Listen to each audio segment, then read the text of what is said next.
Hello everybody and welcome to Firefox Friday number 67. We are brought to you by GCU and Rockstar. This is Rum, and then I've got Keeganers with me here, and then Thomas Swale. Go ahead and say hi, guys. Hello. Awesome, thank you. Keeganers is mute, by the way. So he'll be commentating using sign language today. He's gonna do for any of the sign language translation for our deaf if there's any deaf viewers, make sure to look in the little. Insensitive, you're insensitive. I'm not going along with this. He joke. just spoke. I'm getting Chirag Gupta'd over here. Bro, Greg Heffley, the original Savage. Nah, man, you're Rowley, bro. No, he's getting invisible. Oh, yeah, the He's the invisible kid. Did you hear that? Must have been the wind. They were just like Batman, like NPCs. What? I must have. Think Batman ain't here, is he? Anyway, we're gonna be watching Riverside round 1. We got Haas versus Grandor. Out of round 1, Grandor. He beat Resident Flux. DK player. Great Wizard, Yeah, the Great Wizard. Grandor, Great Wizard. Or He's gonna stomp Broombles. on him. Broombles. The Broom. Follow it. Loses If block he him. loses, block him. Yeah, ban block him. him on Twitter if he Report loses. him. Report him on Twitter. And reply other. Impersonating. Reply other and just say he went. He went He lost. 2-0 against me. He lost. And if Nah, he wins, ban him too.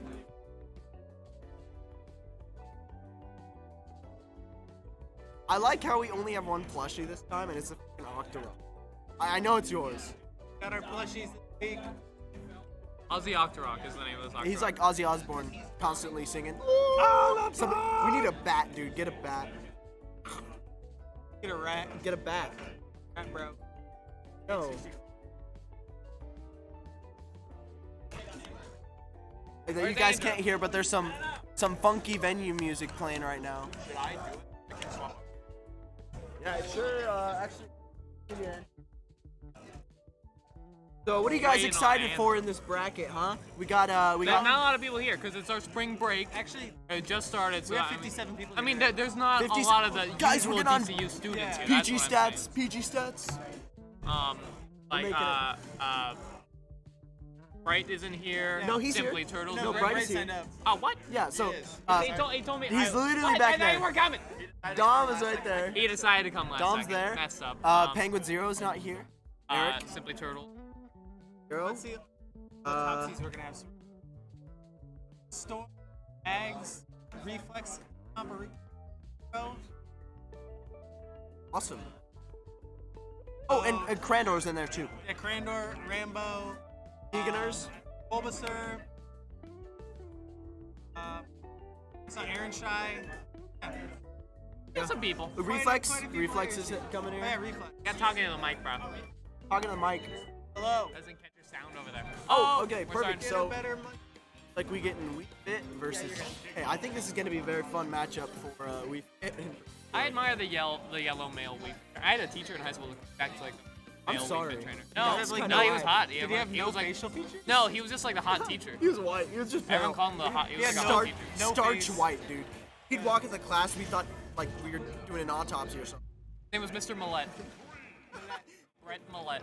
Brett Millette. Brett. He would have the name Brett. I feel like that's the name he'd kind of have, you know? The Wii Fit trainer. Yeah. Yeah. The male Wii Wii Fit Fit looks like trainer a would be a Brett. Brett, dude. He Especially would. with his age and Really? kind of like the name during that gen. Strong start. Yeah. Strong start. Hey, Andrew. Good open. Andrew, the monitor down a bit. And then And the move thing your he's seat gonna have to down. watch out for here is that just hitbox is deceivingly large. Yeah. Really, really. And it, Same thing occurs with DK. Yeah, but Wii Fit when they get their deep breathing, they can build up that damage real quick. Exactly, but not only with that damage, but with that kill power. As we see, Dress There right it is. there. There's a back Deep air. breathing Back air, gone. Deleted. Yeah, the two like horsemen moves of Wii Fit with deep are back air and F tilt. Those two moves are huge at racking up damage. Alright, that down throw cargo, not gonna Carrying the ball. Good spike there, not going to get him off stage though, unfortunately. Not going to stock, but Grandor still looking to score it. Of Getting that extra credit though. course, getting into This risky. should be it. Oh, barely makes it.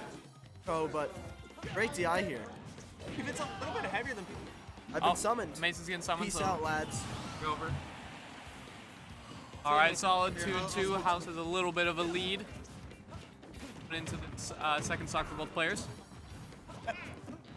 Both these characters, they can hit like trucks though. So Yeah. oh, catches the air dodge with the Angles soccer of- ball. Yeah. Angles with Wii Fit Are so soccer ball. cool. Yeah, even like doing like you fall out and you're doing that up tilt and like Yeah. crazy angles and stuff like that. That's limitless potential. even without falling out of it and doing the, it's still a hard move to get around just because the timing of the headbutt changes it on such a hot, like about 45 degrees of, Yeah. you know, Especially, freedom to use. especially if you have such a or a horizontal recovery where you got to be out there. Yeah. Like Donkey Kong does. Good berry and F smash gonna Nice. take it. Yeah. Alright, deep breathing on Wii Fit. Gonna make it harder for Crandor to rack up this damage, but Oh, and fades back and that up smash hits. That hits right there Upsmash to his caught right. him on ledge. Good. Close game. Close game. Good matches. A lot of hits going back and forth there. Yeah, it was. You could very much tell that this was like the first time these two players have fought each other. I A think lot it's- of running into each other. Yeah. Just kind of throwing out hitboxes. Especially with now that you're more aware of that. One soccer ball kills once, you're aware of it off stage forever. You know? Yeah. Like you're thinking about that.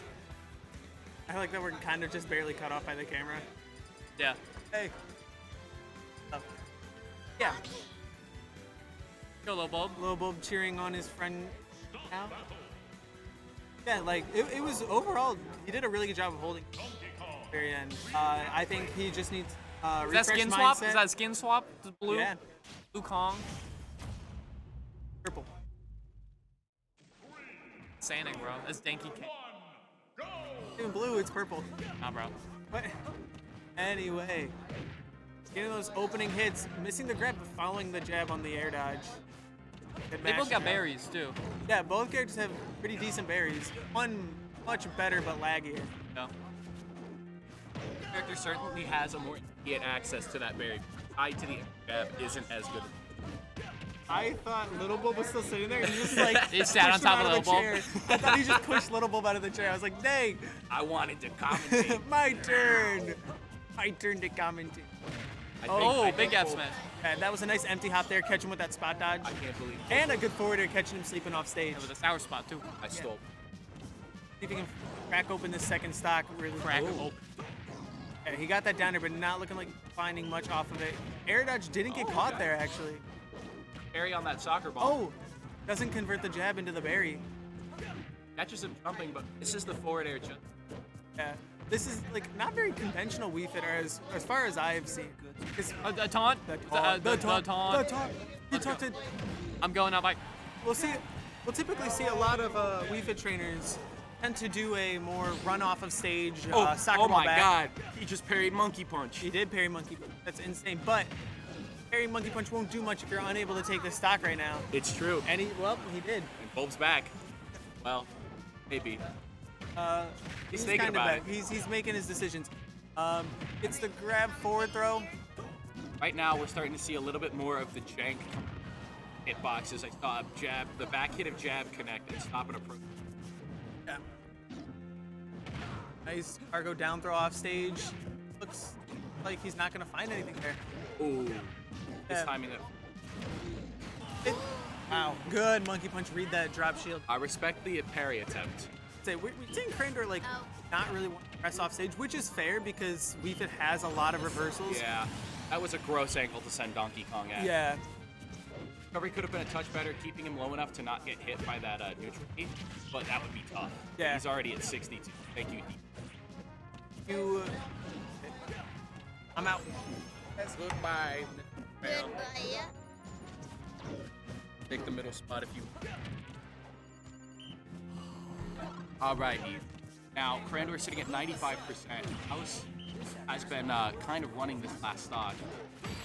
And there's that up air. Not going to end it yet. Your pop off a little bit. But Rage has anything to say about this. Ooh, that back air to stop that forward Oh, air. he's getting mad now. Huh? Oh my God, he stole it. Oh! Let's go! Monkey power! Monkey power! Monkeys.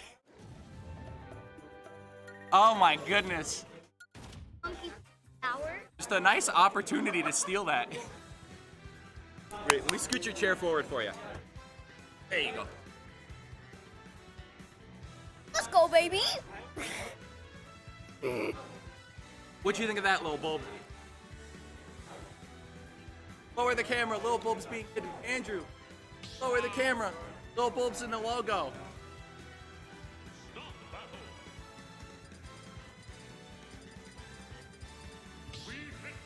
I just grab the thing and go, No, grab the camera. Yeah. Yeah. Oh, you're playing now. Bye, Lil Bulb.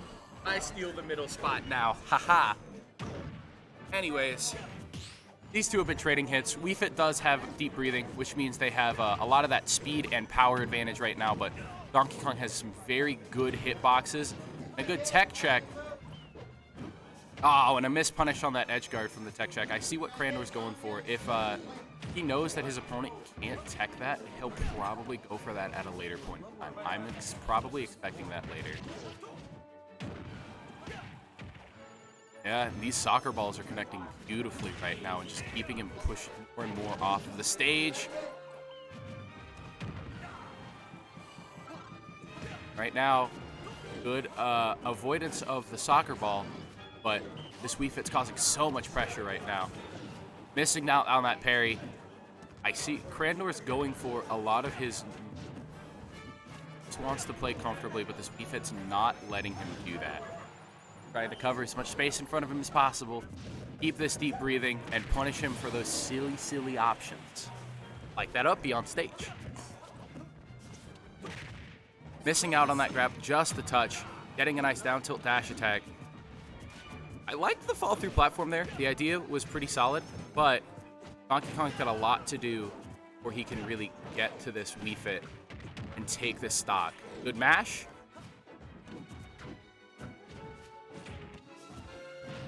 Yeah, and we see House switching to a lot more of a pushing aggressive style, because he knows that he can overwhelm Crandor's Donkey Kong. Now, it seems, and just playing more patient like that, Crandor's got to find a consistent way to break through what House wants. And right now, running off of platforms and aerialing is not working. Getting a nice read on that up smash. He's already at 74%. Does not have deep breathing, so it's going to probably see that be set up very soon. And getting hit by reverse soccer ball into neutral B, which very odd interaction. I did not see that coming. And soccer ball. Yep. Here come more of these projectiles. Missing on that same confirm. That forward smash barely missing. Wii Fit's roll is phenomenal, and ending that on a nice 3 stock from House. Now let's try it together. Wii Fit's roll is very good. It's a really good roll. Yeah. It's very good.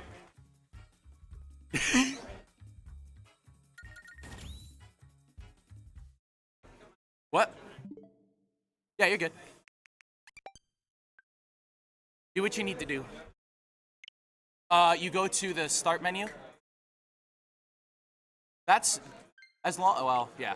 You go to the settings over one. Go down to controllers. It'll be lower. Controllers and sensors. Pro control. Keep going down. Keep going down. Disconnect controllers. It did not. Press it again. Remove console from the dock, and then just put it back. Wait. Press disconnect again, and then remove it.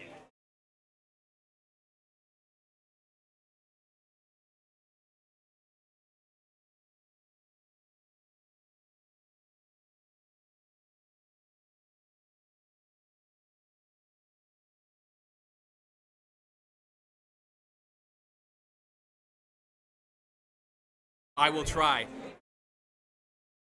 Yo! We'll see.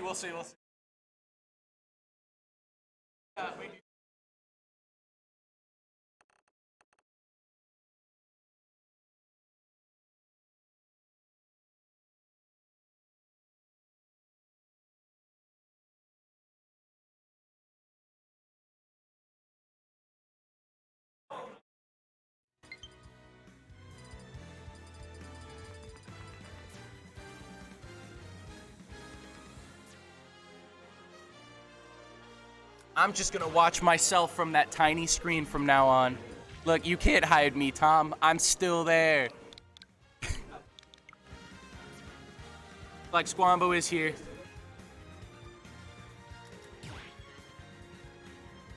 I am going to place the Octorok on top of my head. No! My baby. My baby. Ooh. I think you. This is the new commentator. Octorok commentator. Oh, that stops him from... Exactly. He can't commentate like that either. Can't. All right. Go commentate. We have to let the Octorok commentate for this next match. I think so. Logic humor. I think he that would work. He's got it. He's doing great right now. All right. What do you think about this first interaction's gonna Octorok? Oh my God, Pit whiffing the first nair. That was so smart of you to say, Octorok. How did he know? How did he know? He just first saw it. Octorok see the future. Let's ask him. What's the next interaction gonna be?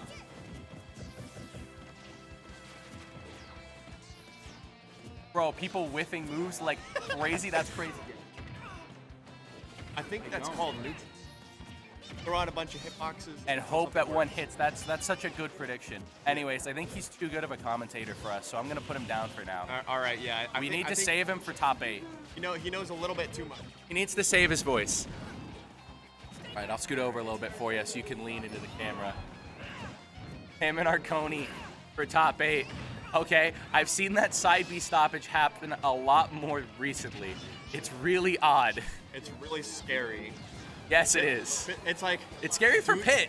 It is. It's scary for all the parties involved because, like, do you have enough damage to break through the armor here, or are you getting hit by it? And then he just gets onto the stage and just decides to stop dead in front of you, and you're like, oh no. No one could have foreseen this except Octorok. Octorok is the only one that knows. Although I think I know the spacing at this point. It's when you like partially stop on the stage, and Squambo getting a pretty all right spike. Nothing too special right there. It wasn't a nair out of shield, if that's what you're talking about. Wasn't a back air ledge either, which is Yeah, really, that's what we really pop off for at GCU. the classic Okay. example. Oh. Up air for it. Oh, okay. I was really scared he was gonna up air thunder him and kill Hero. No, he didn't really have the setup there. Another spike. Whoa, Squambo with these combos. The Squambo that is combo. The Squambo. No, the Squambo is up throw immediate thunder. You catch your opponent with 0 DI. I think that's the rat, It's the. the classic rat. I know that Storm doesn't go for that because he hopes his opponents have a DI. He got So double screwed he over. likes to go for the super true combo of up throw side B. Oh! Yeah. Yeah, that There- went out. there's the Squambo. Caught his opponent not DIing. Gotta DI that one out. In, In, You're dead. right out. straight out. Right out. Right out. Yeah, here we go. We'd like to see down tilt. Yeah, down tilt. I want to see another down tilt. I want to see a nice pit snipe and then an up smash. Down tilt. If it was down tilt, it would work. Good jump to get out of that combo. Go. Oh! Yeah, it reflects it. Orbitars. Orbitars is one of the best disadvantage moves of the entire game. It is. Could have jab locked there, but Never mind. I take back everything good I've ever said about Orbitars. he got the orbiter. He got the forward smash anyway. This is impossible. Does that include Lilat? You get 3 bends. Yeah. I don't want to. He's really he's playing the trumpet. I'm glad that stream could not see that. I'm really glad.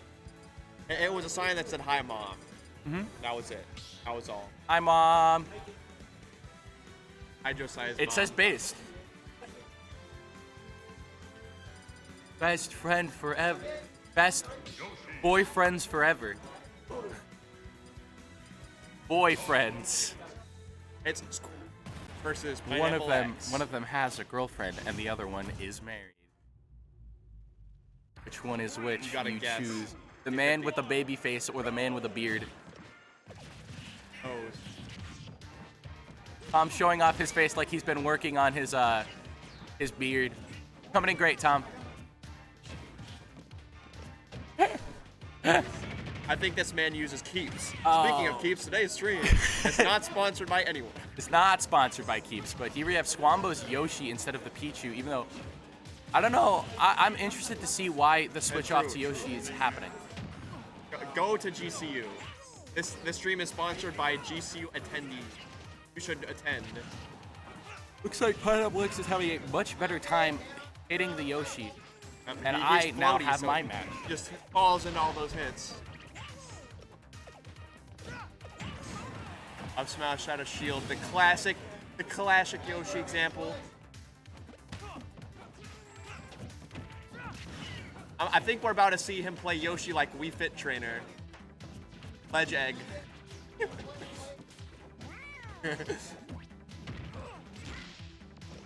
Got that super grab that just happens to hit. Got that nice range though. And Pineapple X finally finding that kill. Trying to even out the stocks here. That is one thing we see Pineapple X do very, very frequently is that down tilt into those confirms. Feel like a nice 30-40% to pretty much every character in the game. It's true. Octorok is the god of Smash Bros. He just knows every interaction before it'll ever happen. Trying to both opponents trying to space out their safe aerials. Pretty smart side B to recover the stage, overextending with the Yoshi. Oh, the down air probably would have spiked there. super armor didn't save him on that jump. Nice up tilt up air conversion. Gotta get Yoshi an advantage if you want to close out the stock. Doing a good job of holding that center stage. Ledge rock. Good forward air. Catching the fairly linear recovery down. Oh, of course, trying to go high with that really, really good pit recovery. Oh, and the nice 40% conversion. You don't see that every day with Yoshi. Until he hits one down air. Let's say, or it's like he could do that extremely. That didn't break shield. Genuinely surprised it didn't break shield there. Fishing for that forward air out of the mash. Good damage into a good up smash. Catching mash out of the command. Very well played by both opponents, but just pushed his advantage extremely, extremely well. Hey Dom, would you like? Sure. That Octorock is saving his voice for top 8. No. Hello, yellow. It's me, Curbstari. The Curbstari. Alright, Not so, just any regular Curbstari. It is. I actually I've looked around. There's like no one else with that tag. Yet there's like 50 Curbsters, which is my old tag. Oh, I was gonna say remember. that's the strategy. You just have to. I'm on stream. Well, Bye. switching from commentator to player. Gonna.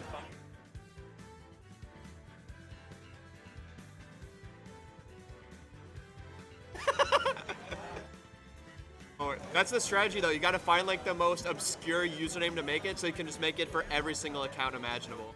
Like there's 1.5 billion Nada Spies on every platform you can ever imagine. But no, there's only one Curbstari.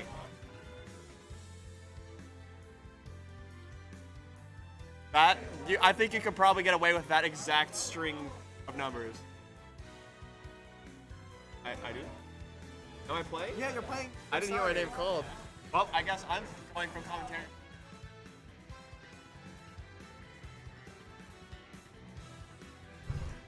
I stream. Oh. I mean, I wouldn't doubt it. Honestly. I have to be. I can. 1-0-2 loss later. I have that same. I got for free. Yeah. Okay, not a spike hurt. Sorry. What are you expecting to see?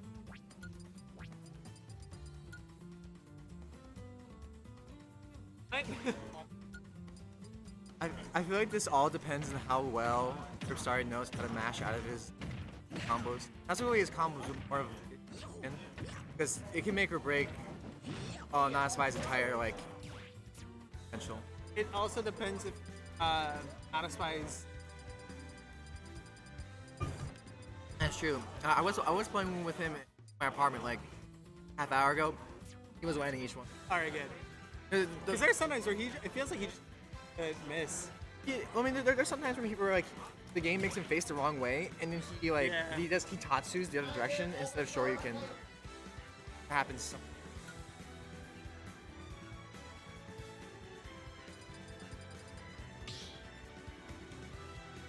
I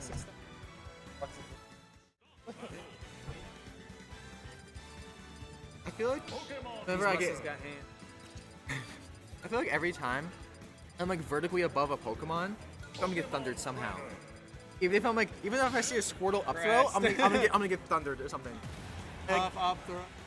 Or puff up air. I feel like anytime I'm vertically above a Pokemon, my death is imminent. Always air dodge out. Everyone always air dodges out. You neutral it. Oh, okay. Actually, you can already see some like attack movement already from Curbstari. He was doing like it was like, oh, look at that. Charge cancels. I always forget that. Oh my goodness. Oh, such like combo potential. It's already at 70%. Squirtle really is like, and like those F-tilt combos, that weird movement. All this stuff is like negative like 2. Yeah. Good moves on field. Only problem is like some characters can carry him really far off stage. Same with Ken. And Ira. Huge hitbox. and interesting choice that he didn't swap he didn't swap back to Squirtle. I guess either that or he's playing based on. I've seen some very fair to do. Yeah. His Squirtle can die from. Sure you can hear, but I don't think Shark dies yet. No, I think he's at least another like 10%. Yeah. Oh, I mean, he got it. Yeah. Well, yeah, I think he might stick with Charizard just for that higher damage output rather than. His Squirtle with Rage might make those combos hard to defend. And then these higher percents, he's probably going to shield more and do those upbees, Yeah. or up smashes. Yeah. The uppy trying to beat out the. Ends up getting upbeat. Oh, F tilt in the air dodge. That bag. I wonder what his tag means. Honey? And you. All I know is Aaron Shy's tag today was Night Out 4. Oh my goodness. Or no, it's Fortnite Battle Pass. That's tag today. But good damage output. Gotta go. Oh. See you guys. Hi. On commentaries? Hey yo. So we got the Squamble on commentary. Yes. The legendary Ices player. Legendary dad. Of Smash. That is right. Oh. He's sending a message. Sending a message for next game.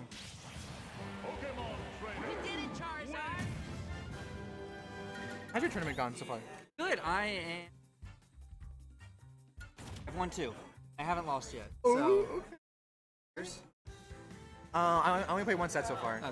So, yeah. 1, right? Yeah, Yeah, yeah. it's as the 1 seed. As the right? one seed. Yeah. Although I am having fun today. Going solo DK. As the one seed. Very nice. Confidence. Confidence. Yes.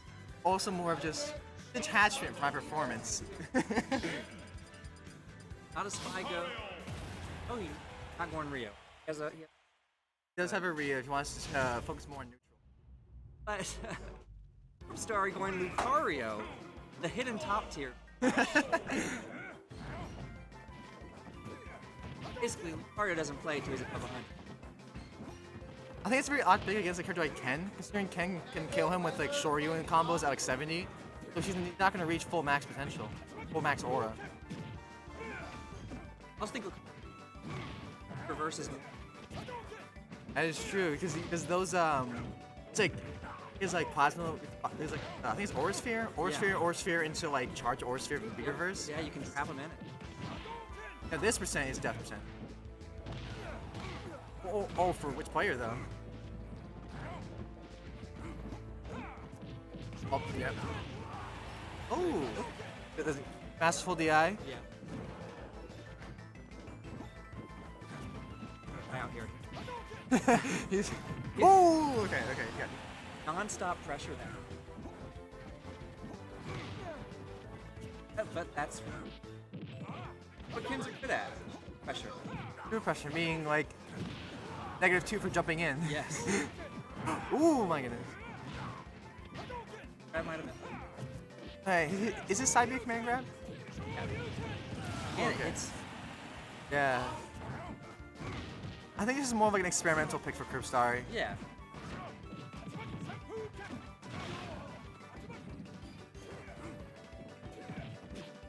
But Oh. not.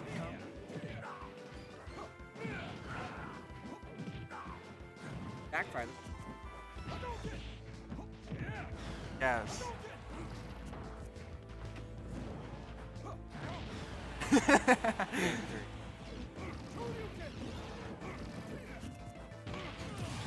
I think one down to.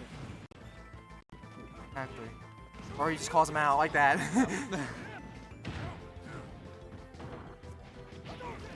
Ooh, that beats it. But Luke. F smash, that's a lick. That. Oh, Oh there it is. my. Thank you. I guess you're both wrong. He's coming back already. Yeah.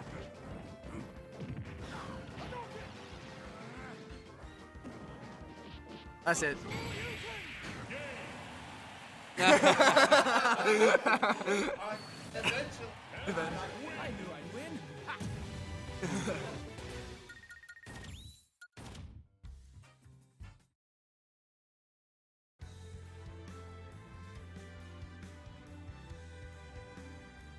Yeah, it's because we also have Wildlight and Bastion well here.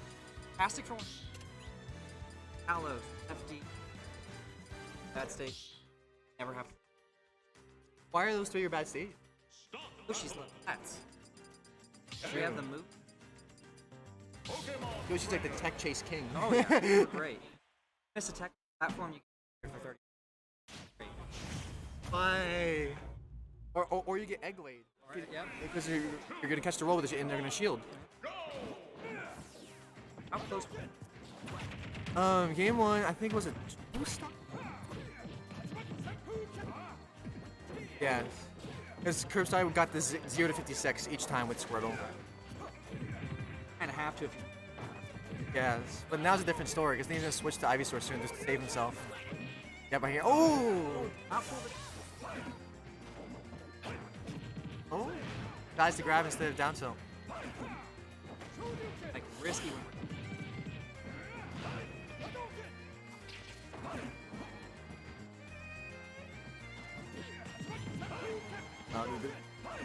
That was definitely misinput.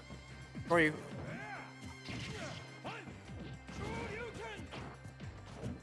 high percent. Oh my goodness, that was like pixels off.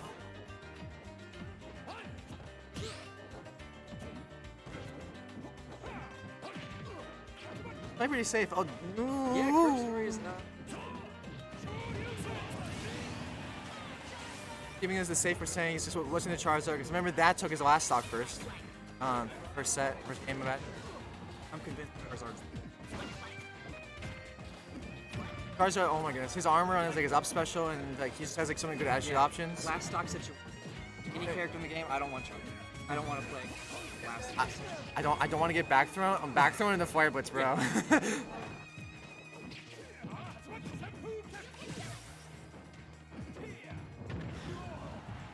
Back airs. But he has turned the tables already. This is a completely different game from the first one. And he's staying Charizard. He's not swapping during the free time. X. Get a safe range.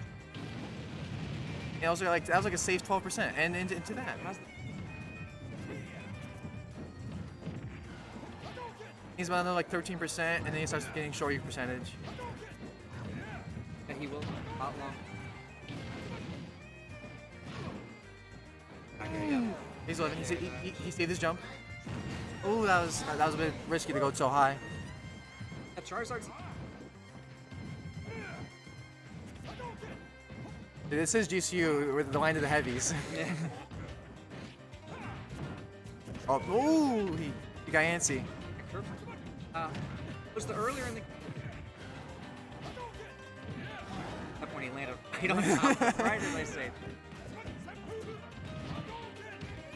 Catching the roll. Oh.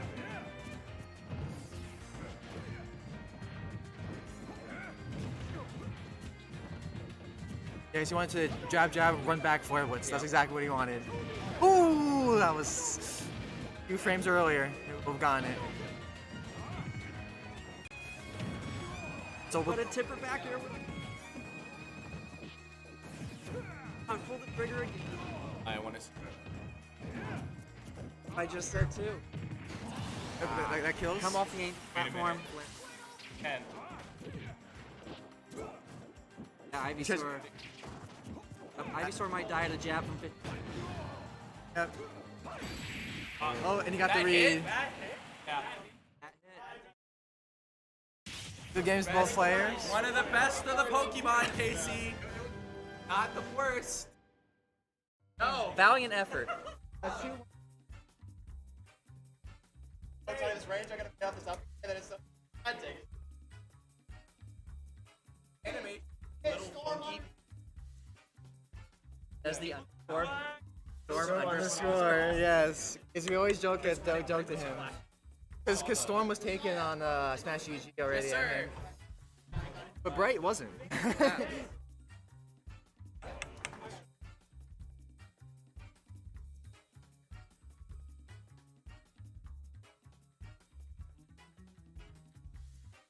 I am great. How are you? You make it in time for round 1?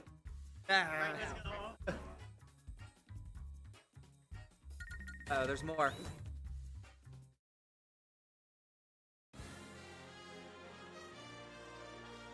David, man.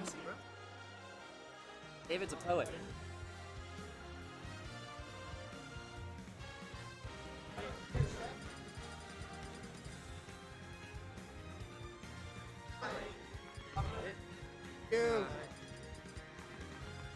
Storms Pichu against Quack's character crisis.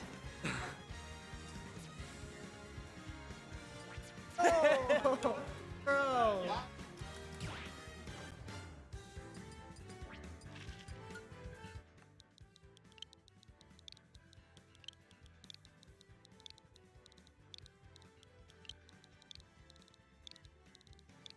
Yeah, I thought Quack was banned at this. He should be thrown out immediately.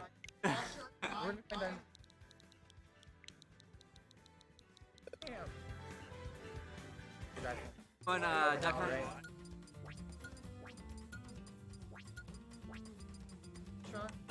Okay.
So we got Quack Team, the original Duck Hunt.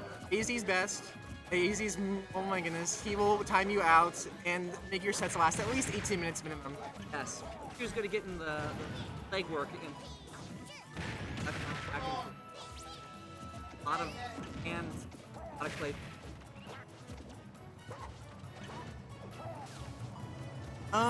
I think that I have no idea. They're just like gunmen. Bandits. Bandits. Yeah. And each bandit has like a unique attribute for how they shoot, what their power is, their angle. They're all unique. I remember one of them, the one with the big sombrero, is like the one that has the most power. It's like a little shotgun too. And there's like the tallest one has like a lot of range, he's like a sniper type guy. And then there's two that are the same, but just standard version. It's more about Duck Hunt than I've ever wanted it. But now I know. I think his most potent kill options are like, I think it's like, he like does like can into back air. His up air's Up air is strong.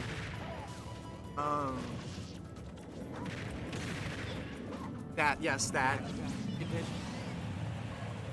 It's on.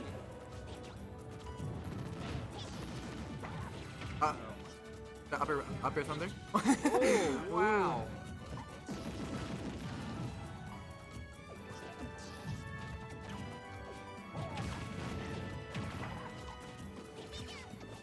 If I can...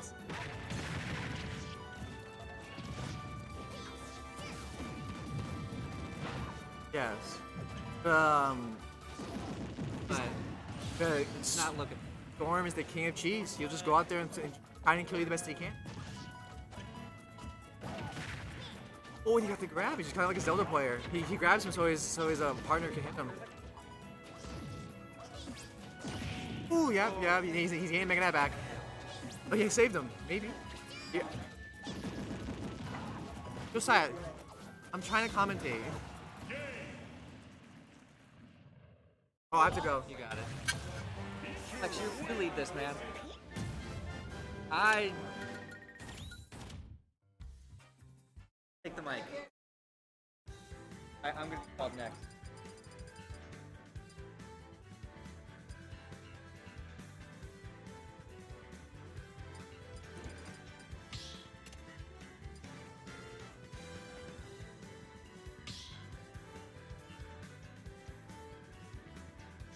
Counterpick small battlefield.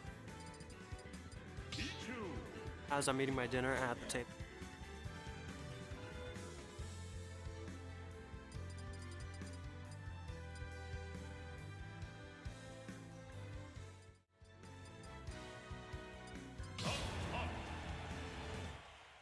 Going into game 2. Back with the counterpick.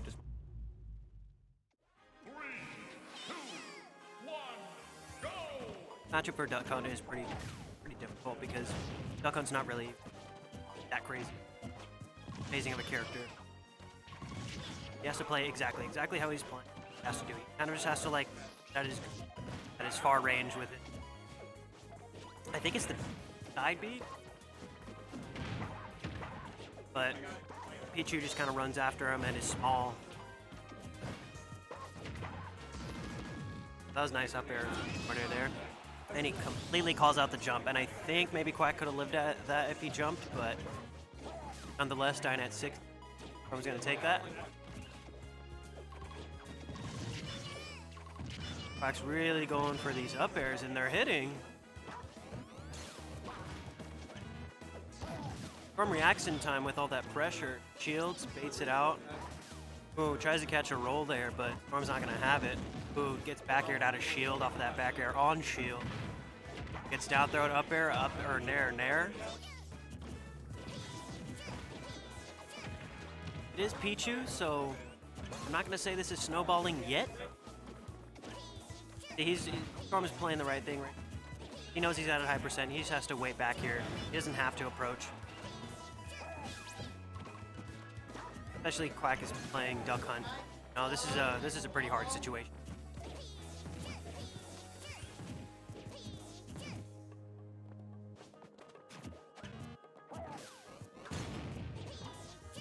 What he's trying to do, I see it. Not doing a bad job. Oh, if he gets... Okay, he didn't get the confirm off of it. He does roll there because he kept doing neutral getup, and then that's all Quack started to cover. Regardless. Takes his stuff.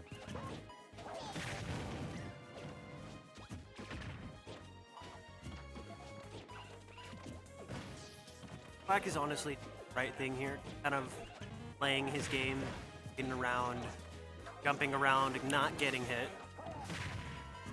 Letting Pichu damage or something.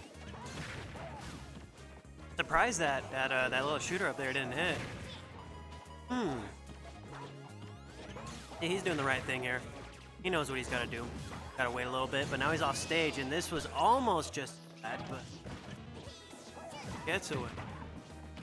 Ooh, oh wow. See, not a snowball. Quack's playing the right game. Ooh, tries to. At least he gets out of that situation there from being off stage. Okay. Okay. Oh, wow. That was a very good coverage, but regardless, he's going to get down smashed. Okay. Quack's starting to make this comeback a little bit. Whole game's been a comeback. And then he takes the stock. 39% on him.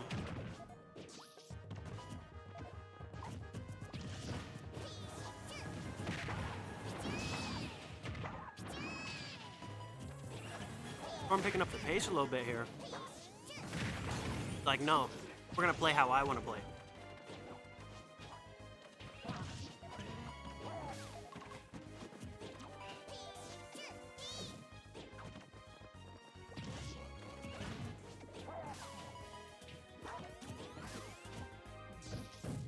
Boom. Really,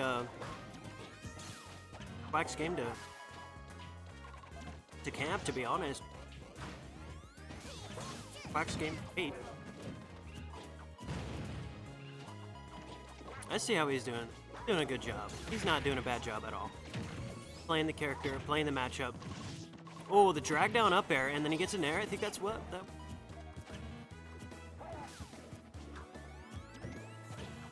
Oh, okay, very nice delay there. This is all of a sudden very close.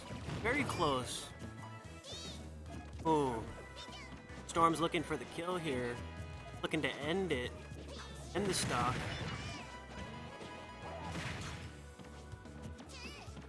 Oh, wow. Just barely missing that back air. Okay. Getting it. He really is getting this comeback. I'm hoping for the game 3 here. Let's go, Quack. Even though I'm a big fan of Storm as well. Oh my goodness. Oh my gosh, that was very scary. Very scary. Going through Quack's mind is that was almost the game, but it wasn't. Oh, wow. An up smash on that would have been awesome.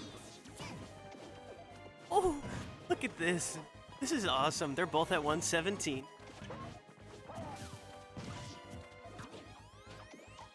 Playing his game until one gets the key hit and the game. Oh my goodness. Oh my goodness. That was just really, it's God. It's all God, but he gets the up air. Nice.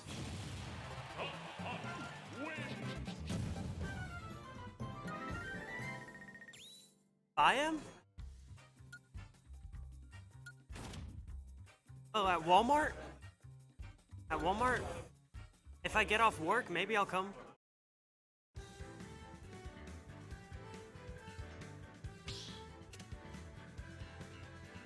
Usually always here, unless I have work. Always here unless I have work.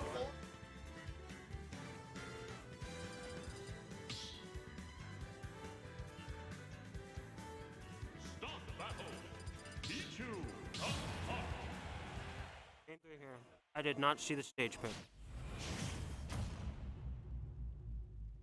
3, down and 1, go! He can take time once again. Really play the matchup off of patience factor. I can see Quack take, but we can't count out Storm because bit of a goat. Bit of a goat. Jesus is the goat.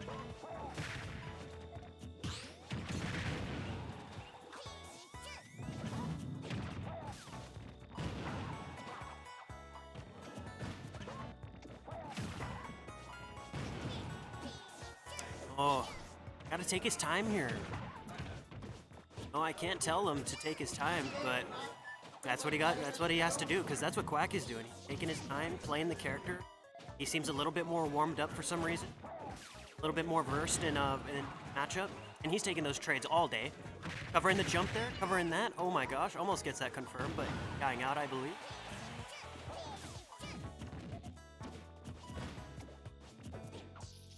Now look at this. Oh my gosh, and Quack is up.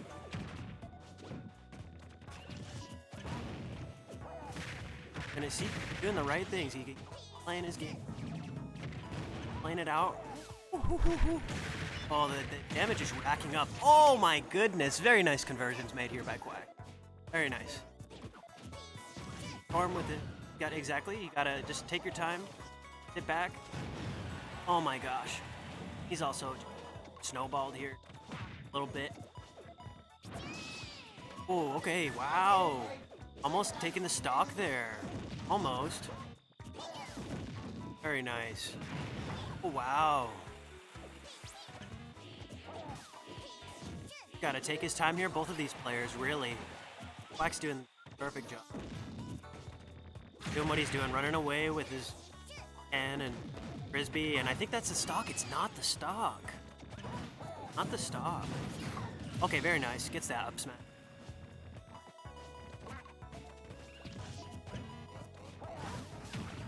Okay, getting something started here. He's also damaging himself. Oh my gosh, but he gets caught by the barrel there.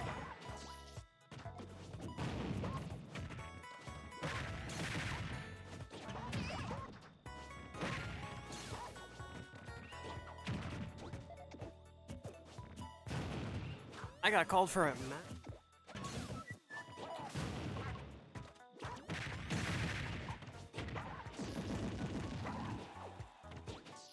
See what Quack can do here. If he doesn't get too impatient, and oh wow, very nice here. Very nice. Doing the right stuff. Oh, very nice job. Very nice job. Very nice. It's never over until it's over, gentlemen. Ladies.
I did think so. I can check real quick. N6.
Testing, 1, 2, 3, 1, 2, 3, testing, testing. Testing, testing, 1, 2, 3, testing, testing. We got my boy Rumble playing against Scott, right? No, I'm just kidding. Okay. Really?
Yes, yes. Oh, you too, man. The cut is styling. Complimenting Bulbasaur as he's going into this winner's quarter set. Okay, we're getting into the top cut of the local bracket here. Quarters and onward. Bulbasaur and Curbstari. Hopefully, won't be seeing any surprises in terms of character picks here. I saw earlier, just in one set that Curbstari was playing on stream, went Lucario for a single game and regretted it immediately. But we'll probably see the PT coming from Curbstari and likely a Bowser pick from Bulbasaur. Trying to do well today, as I imagine the both of them are. So,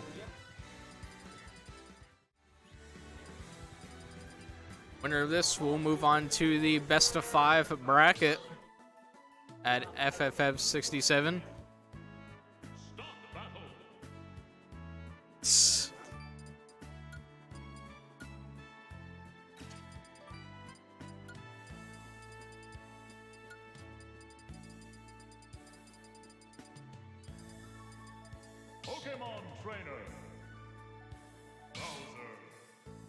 It should be an interesting dynamic here. Let's just see what the first stage is going to be. I imagine PS2 will be the pick since mostly everyone is a big fan of the PS2 start. We shall see, indeed. All right. Dynamic here should be interesting to see, especially since, you know, Squirtle, everyone will say that, you know, Squirtle's going to get very combo heavy damage on a character like Bowser, already like less than 30 seconds in, already building up 70-ish%. But it's the advantage state dynamics that Bowser can exploit against a character like Pokemon Trainer, whose disadvantage is probably one of the weaker ones of the very strong characters in the game. That Bulbasaur is trying to exploit here. But so far, I mean, it's just feeling each other out right now. Especially because, you know, we saw a close-up Razor Leaf, a couple risky options coming from Curbstari that aren't going to get punished yet, but will probably get exploited later. Nice down smash to punish that fly out of shield.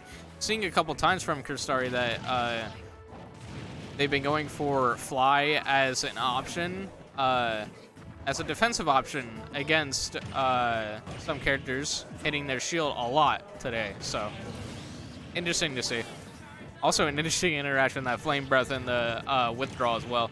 Ooh, tried to go for a shield break setup that definitely would have killed even Charizard at that kind of percent, but not quite going to get it, but still very, very good damage off of getting a down B like that. 108 and climbing even further, setting to the corner. What's the lead trap here? It's Bowser lead trapping, of course. So insanely scary, catching that spot dodge with the forward air as well. Tried to run off to see if he could catch the diagonal angle with that forward air, which is such a beast off stage, but not quite going to get it. But that turnaround up tilt, certainly deceptive. No back throw in there. Back throw backer. The gap was just a bit too big on something like that. Wouldn't have killed either, so 164 though. Yeah, I figured a side B from Bowser would be coming out soon, catching the dash back after aerial. It's a very popular thing for most players to go for. It's just a generally safe option to dash away after your safe aerial, just to test it, something that you can actually whiff punish. But Bulbasaur abusing that, knowing that the initial dash does have quite a bit of lag, and punishing it with the side B, and now sitting on some 23% of extra credit. Wants to build it up even further though, get some even more big damage here with Bowser. stalling with the Pokemon switch into air dodge to get out of that situation and flying up to the top blast zone. Last stock situation here for game number 1. Again, it is still a best of 3. So, player who wins this will be just one short game away from top cut bracket here at FFF. 86% piling up. Downer spike him. No setup here, just being very safe about committing against Curbstari's landing options. Again, doesn't want to be too greedy with punishes. Just right now.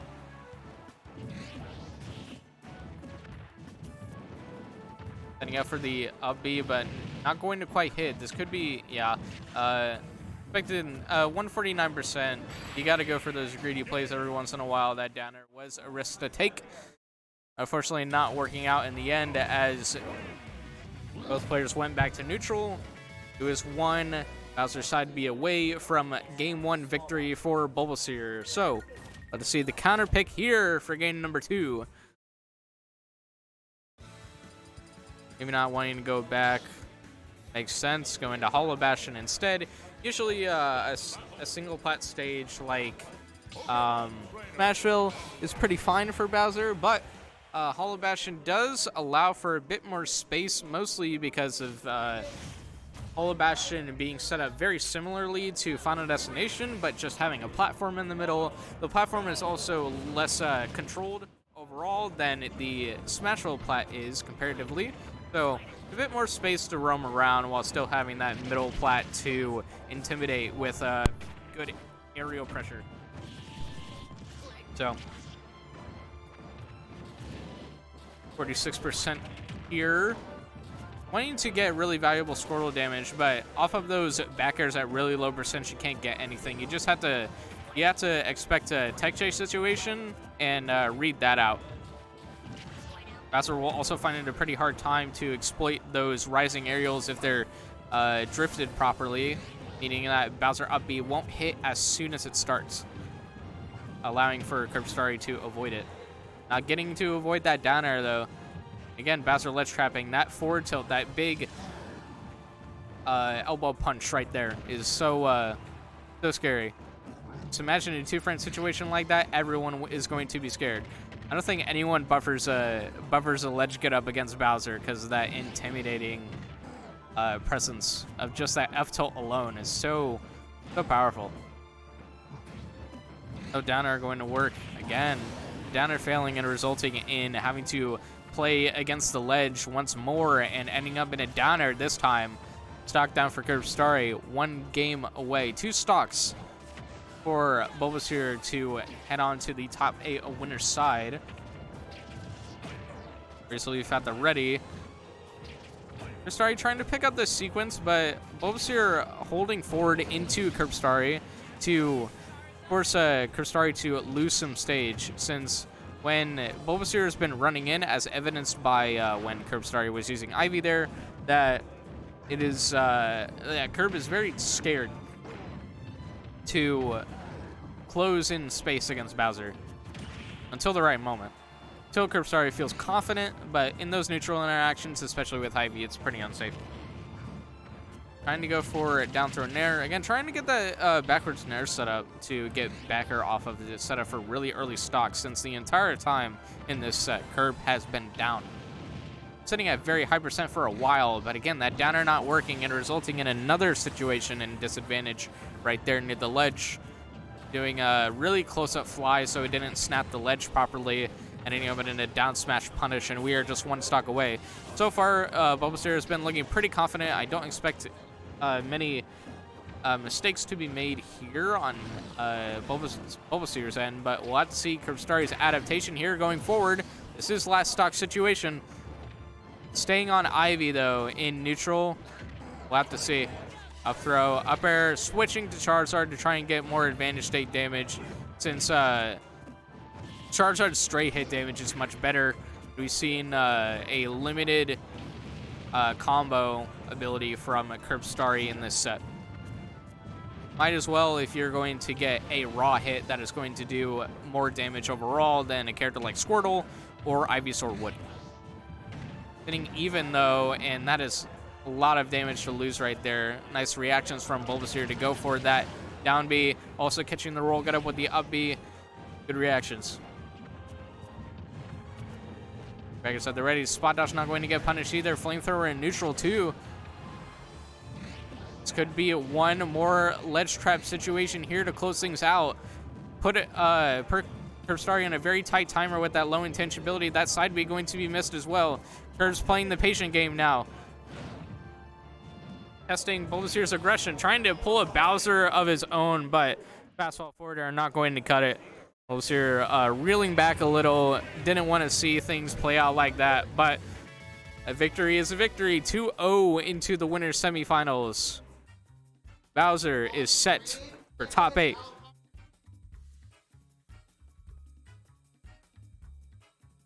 Now we are pretty much immediately jumping into the top 8 winners.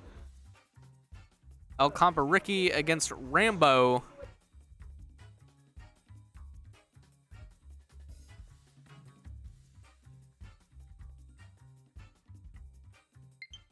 No top 8 GCU rep yet, but I imagine we may be seeing 1 or 2 here. A bunch of the whole statewide AZ reps have come here today to play. And well, next week, spring break for the GCU players are starting, so they can be a bit more lax and relax this week.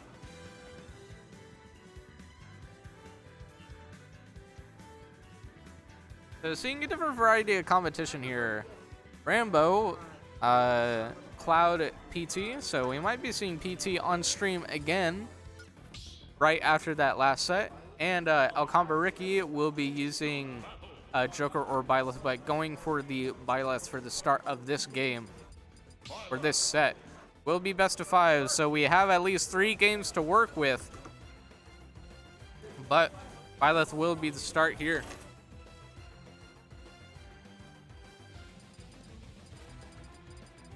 See what the character decision making is going to be. It should be, yep.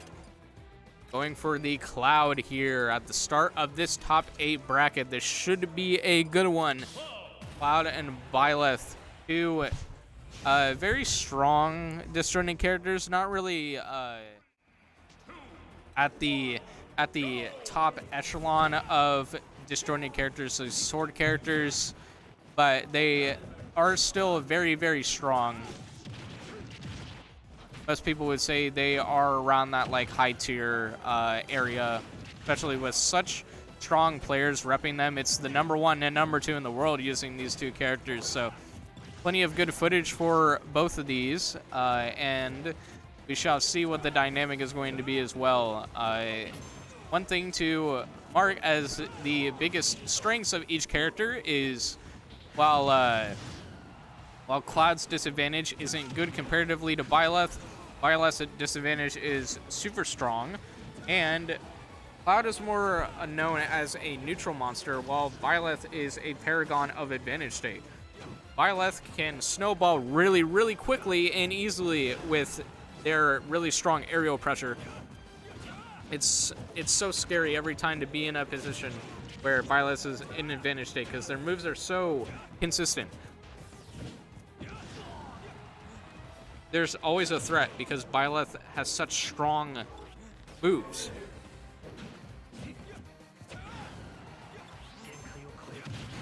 As we see at the beginning, feeling each other out.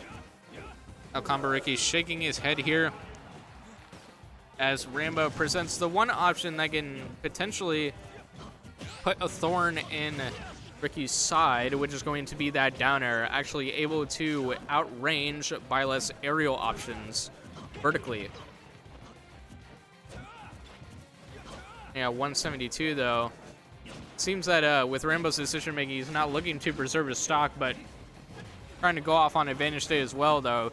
Prove that Cloud's advantage state may be just as strong as a character like Byleth. But putting out the baggers as well, such a strong neutral state, and yeah, Going for the little scramble there. Most players decide to go for jump get up if they feared that they got trumped. So going for the up air to catch that jump get up from Rambo. And now we have up Bs being spammed. Is that Ricky is not wanting to play that game and not wanting to let Cloud pick those options ever again. But seems Rambo doesn't seem to care. Even if he can't use up B aggressively like that, can still pull out these back airs for very strong neutral state and punishing that up B right there. Punishing the fact that Ricky did the up B a bit too close to the ledge and scooping it up with the dash attack. Very good at hitting those ledge hang positions. No up B out of shield. Going for the jump to try and find something that is better reward than up B would at that low a percent. Landing upper, ooh, double upper in an air. Good source of damage here. It's that Ricky's not really finding anything valuable, and Rambo is just sitting here letting the habits get found out. But yeah, Ricky was looking for some down smash reads just like 20 seconds ago in this game. Deciding to go for it again because he's pretty far down. So go for shield breaks to set up for a really early kill to put yourself right back into the game. But Rambo has something to say about it with all these back airs being put out. We'll be seeing a tough edge guarding position.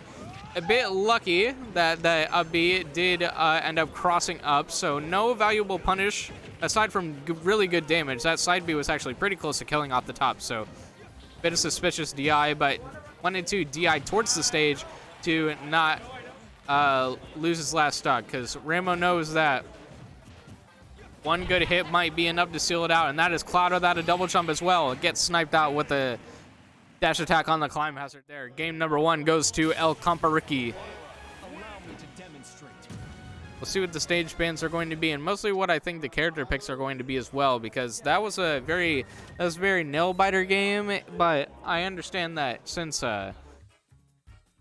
Cloud is such a swingy character in terms of a neutral to disadvantage state, that Ricky might not choose to switch, knowing that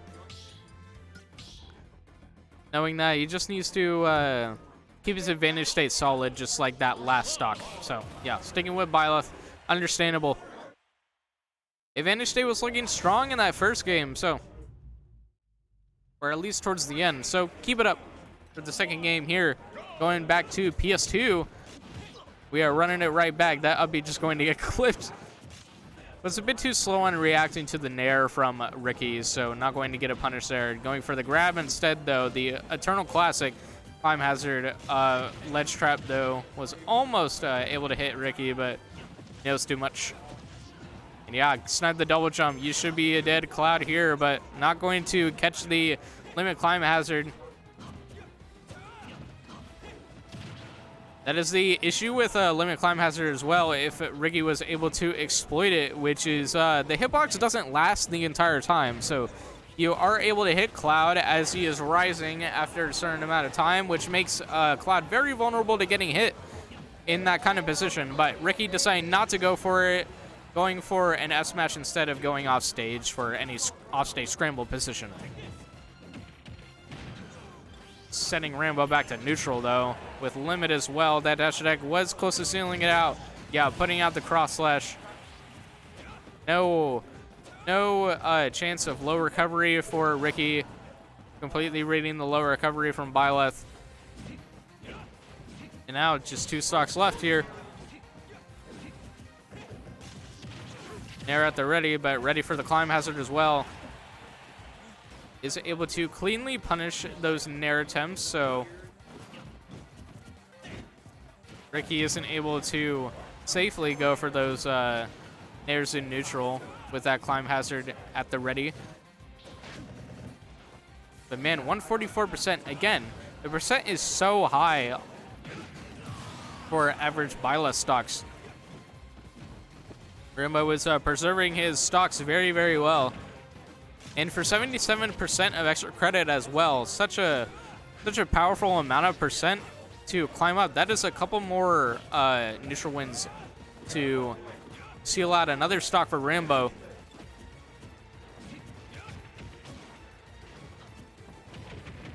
Jabs at the ready too.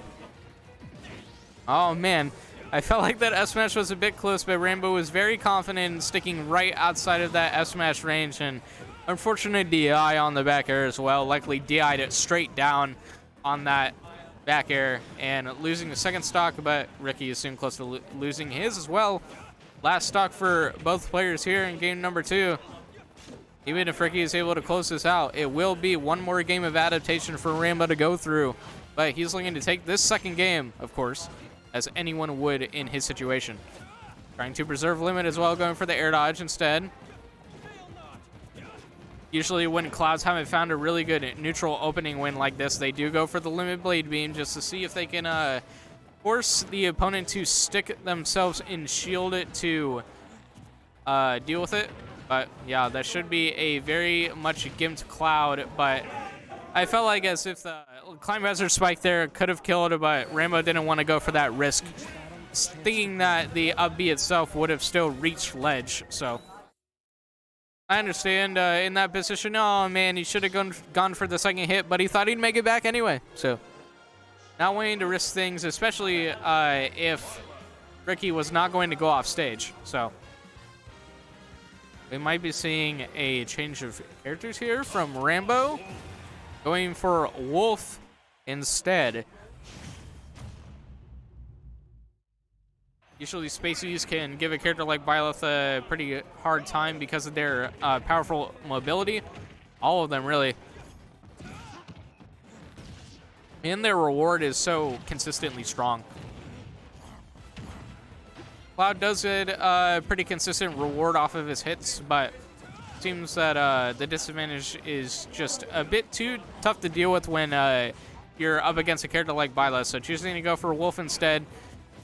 Choose neutral options that are still very, very valuable and strong, especially moves like dash attack and Becker that Rambo is putting out, and a projectile as well that is very consistent, like laser. But most notably a disadvantage that isn't as bad, but that Nair wasn't immediately done on landing, so gets punished by the up smash there. Even charged just a tiny bit to get the stock kill. 21% and climbing even further. He is just so comfortable in this position right now. Up tilt out the ready and F smash to read the spot dodge. That is another stock, and this is looking like closed curtains already in this set here. Rambo losing his pace a little bit here as Ricky deciding he is up a couple stocks. He can get a bit more greedy with his plays, understanding that Rambo might not be able to punish them super hard, and that is a air dodge down on a Wolf, and that's going to seal it out. 3-0 Ricky over Rambo. Finishing it in a clean fashion with that down air on the spike there. Unnecessary, but that is Ricky's style of play. Ruin any potential ego from his opponent by showing his own. All right. We are seeing another GCU player here. First in a while, and the only one in the winner's side of the top 8 here. Keeganers and Bulbasaur. As we saw earlier, Bulbasaur did take a 2-0 victory over Curbstari in winner's quarters. Keeganers did take the win on Hime earlier in the bracket. Was a very close set, but ended up clutching it out to move on to the top 8. Good position here. I imagine Keeganers will want to stick it with the Kazuya here, but his characters are very good against Bowser. Captain Falcon, notoriously a super heavy beater. His combo game is so strong against big body heavies like that, but same thing with Kazuya. His combo setups, those 0 to deaths, just get even stronger against big body heavies. I can't really do anything about it. Usually it's the saving grace of, oh, you're heavy, so you will take less hit stun from your attacks. Maybe we'll see that save Bulbasaur a couple times, but I imagine we'll be seeing Bulbasaur get comboed all over the place. But I wonder. Well, I haven't actually seen a Bulbasaur play in quite a while aside from this set, so I don't know if he's been keeping the Kazuya at the ready. I don't know if we'll be seeing a Kazuya Ditto here, but we probably won't. We might be just seeing Bowser Kazuya instead.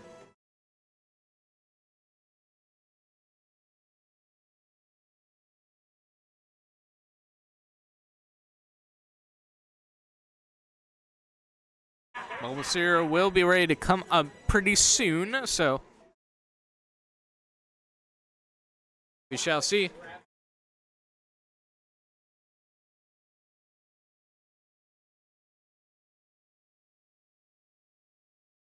Keegan doing the special dance. He's memeing a little bit. Oh, he's pointing at himself. Look at that. Where could Bulbasaur be anyway?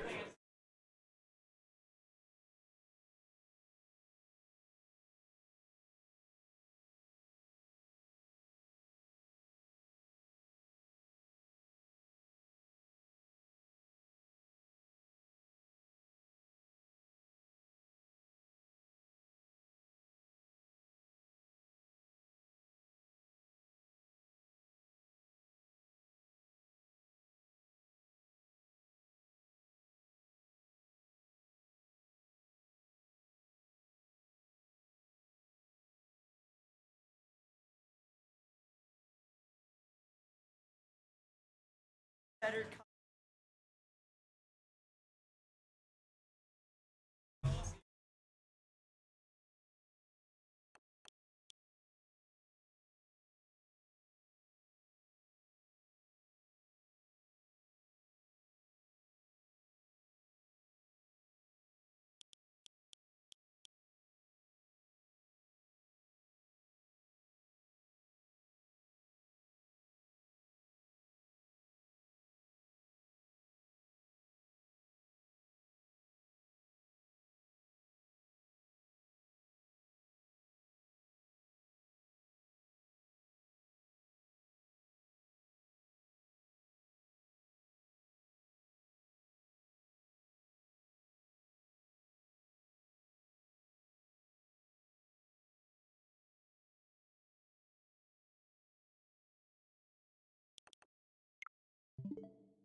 All right.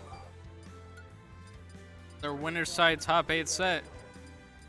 As we saw earlier, the winner will be moving on to fight El Campariki, Bowser, or Kazuya. Who is the harder hitter here?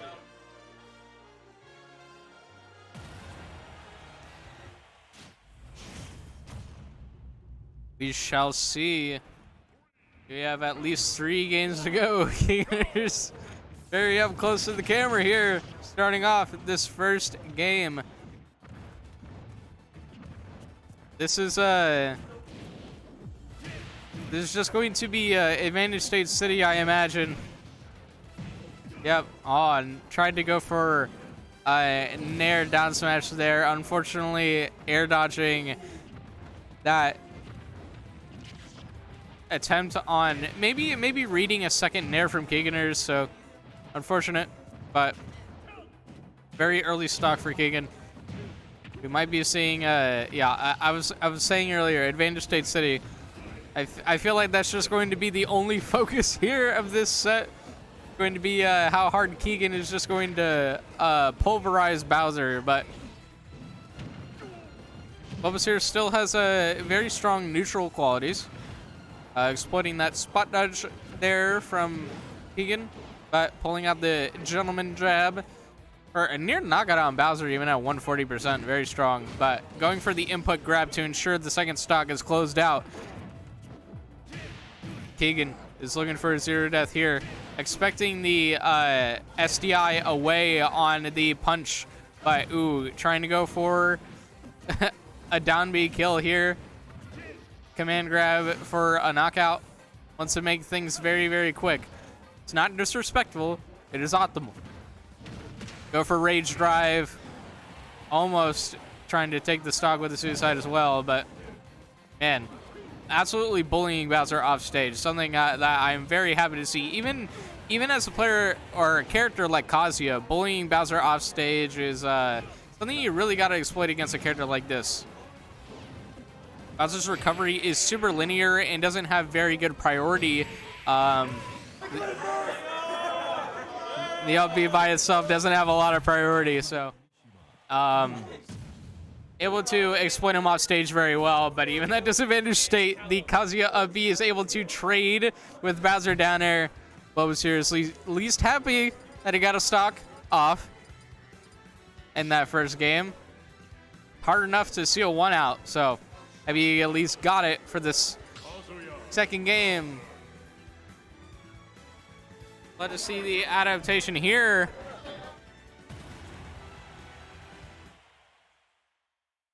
It is sitting pretty. Nothing to worry about yet. Town as well.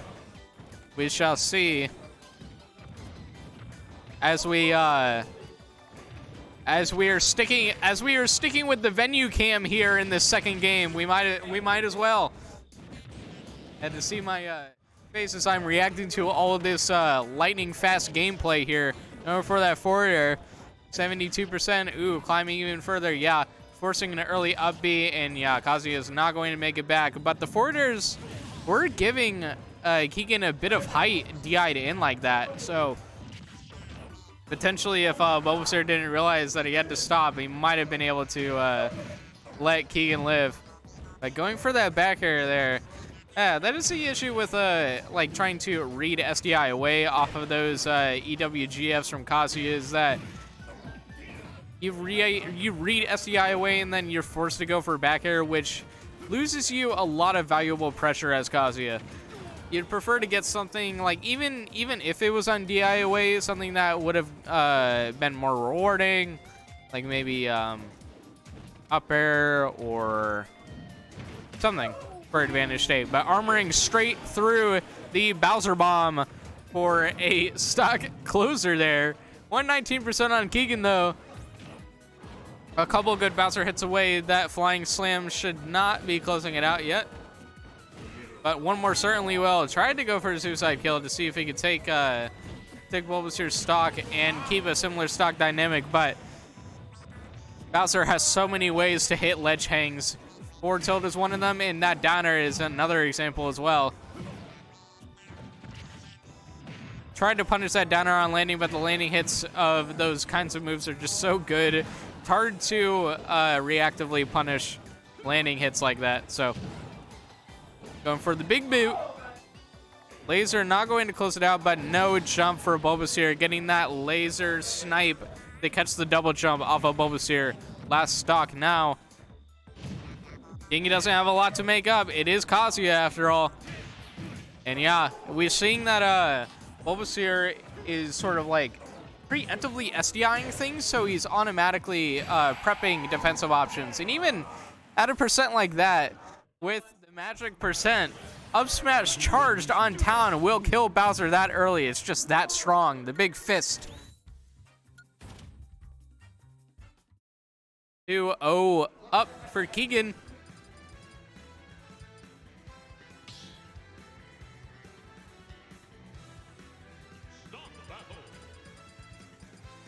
No character change here. These are two character specialists after all. Keegan has no reason to change his characters after being up like this, so might as well stick with it. And going to game 3 here, we saw in the Bulbasaur vs. Kurstari set how Kerb wanted to go to a stage like Hollow Bastion as opposed to Smashville for the bigger room, but that's exactly what Bowser likes, as I pointed out. Bowser likes a smaller stage space to close the gap a bit more and make Bowser's pressure that much more intimidating. And we're seeing here, going to Smashville, so far it's working kind of decently for Bulbasaur, but it is causing you damage. Things can even up very, very quickly. The F smash was a bit close, but the Flying Slam able to clutch things out. Nice forward air to close out that first stock. Bulbasaur in the lead again, but it may not be for long. Pulling out the triple twirl for at least some decent damage. No stock will be closed out by that twirl, but at least get good enough damage to set up for a plat here. And pull out the grab. Up throw will not come close to killing at this percent. It'll be at least another like 60% before we see a knockout with an up throw. Maybe that's what Keegan is fishing for. I mean, 180% here. A couple interactions away, at least in terms of damage, before Keeganers can close it out with a very safe grab. But that up B can punish the landing downer there from Bulbasaur. Punishing the, as I would call, like, lead commitments that players go for. Once they're in the lead, they decide to go for more risks to gain that lead even harder, but those risks will lose you your stock even then, so maybe not super wise to go for them, but that Bowser Bomb was pretty well spaced and pretty safe to go for. Closing out that second stock. You might seeing Nair down smash again. Missing, but at least Bulbasaur didn't SD from it this time. Going for the Flame Breath, and Keegan deciding, yeah, I can't get in on this, but F smash. Testing Bulbasaur's spacing in neutral. That can be the issue with some players, is that they like to stick themselves in similar ranges, and putting out a move that hits just outside of the ranges they've been playing at is can be very good. Nair again. What will we be seeing here? Oh no, Bulbasaur is pulling out the lead commitments here. Oh, Dr. Rock has been taken. I'm just alone here in the world. Seeing this third game, how it might play out. 132%, but it is Kazuya with Rage Drive. I feel like I keep saying but all the time, but man, this is just how a matchup dynamic like this goes. It's two big body heavy characters. One character with very good combo game and combo ability, but they get flying slammed all the same. A bit of a unfortunate DI on Keegan's case, DIing a bit too in on that flying slam. Closing things out. Last stock going to Bulbasaur.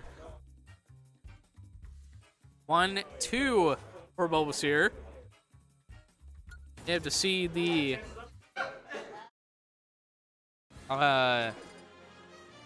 adaptation on the end of Keegan. Though I think that was very stage influenced, of course, as well. Very, very stage influenced, because I think the closer spaces of Smashville works a lot better, and also we saw a lot of the main plat of Smashville was getting in the way of Kazuya setups at mid percents. Of course, one EWGF into up smash was able to kill very early, even on a stage like Town, which they're, at least on the city transformation, their platforms are off of the stage. That middle plat worked very well for Bulbasaur to avoid those extensions with EWGF from Kazuya. Going back to PS2 though, again, we do see those plat setups are a bit tricky, but man, for someone who did play Kazuya before, Bulbasaur understands that I will just stay missing the tech on the platform knowing that Keegan likes to go for the charge punch setup there, the charge electric. Intentionally missing the tech and not choosing a get up because you can't get stumbled if you're in that position. But Bulbasaur stumbling upon a rage drive there, getting slammed into the ground and killing so early even against Bowser. But it is Bowser ledge trapping here. Keegan are narrowly avoiding it. Flying slam. Again, DIing maybe a bit too in.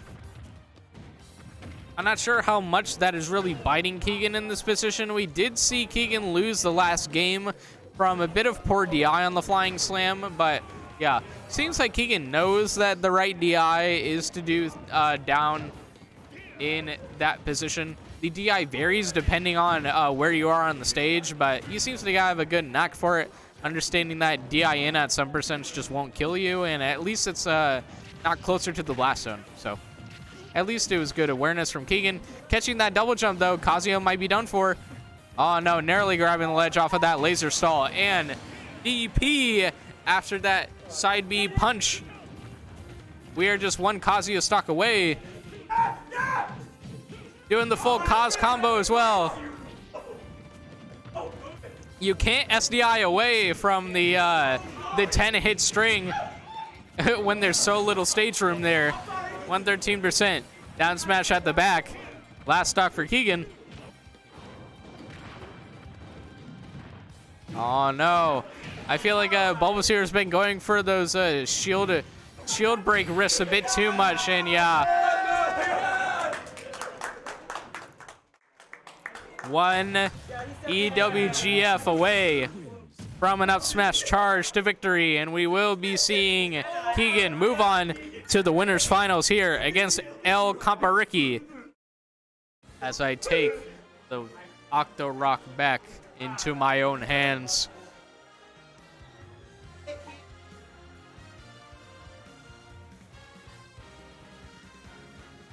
Finals here.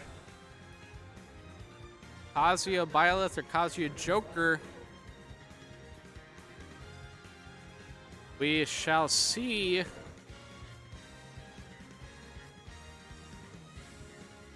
In terms of other sets, from what I've heard from the TOs, just, you know, if you're watching the stream and want to know how the rest of the bracket's going, you can look on the Smash GG bracket of Firefox Fridays at number 67.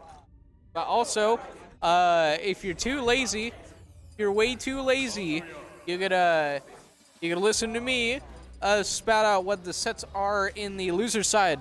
Because losers top 6 has already been playing out.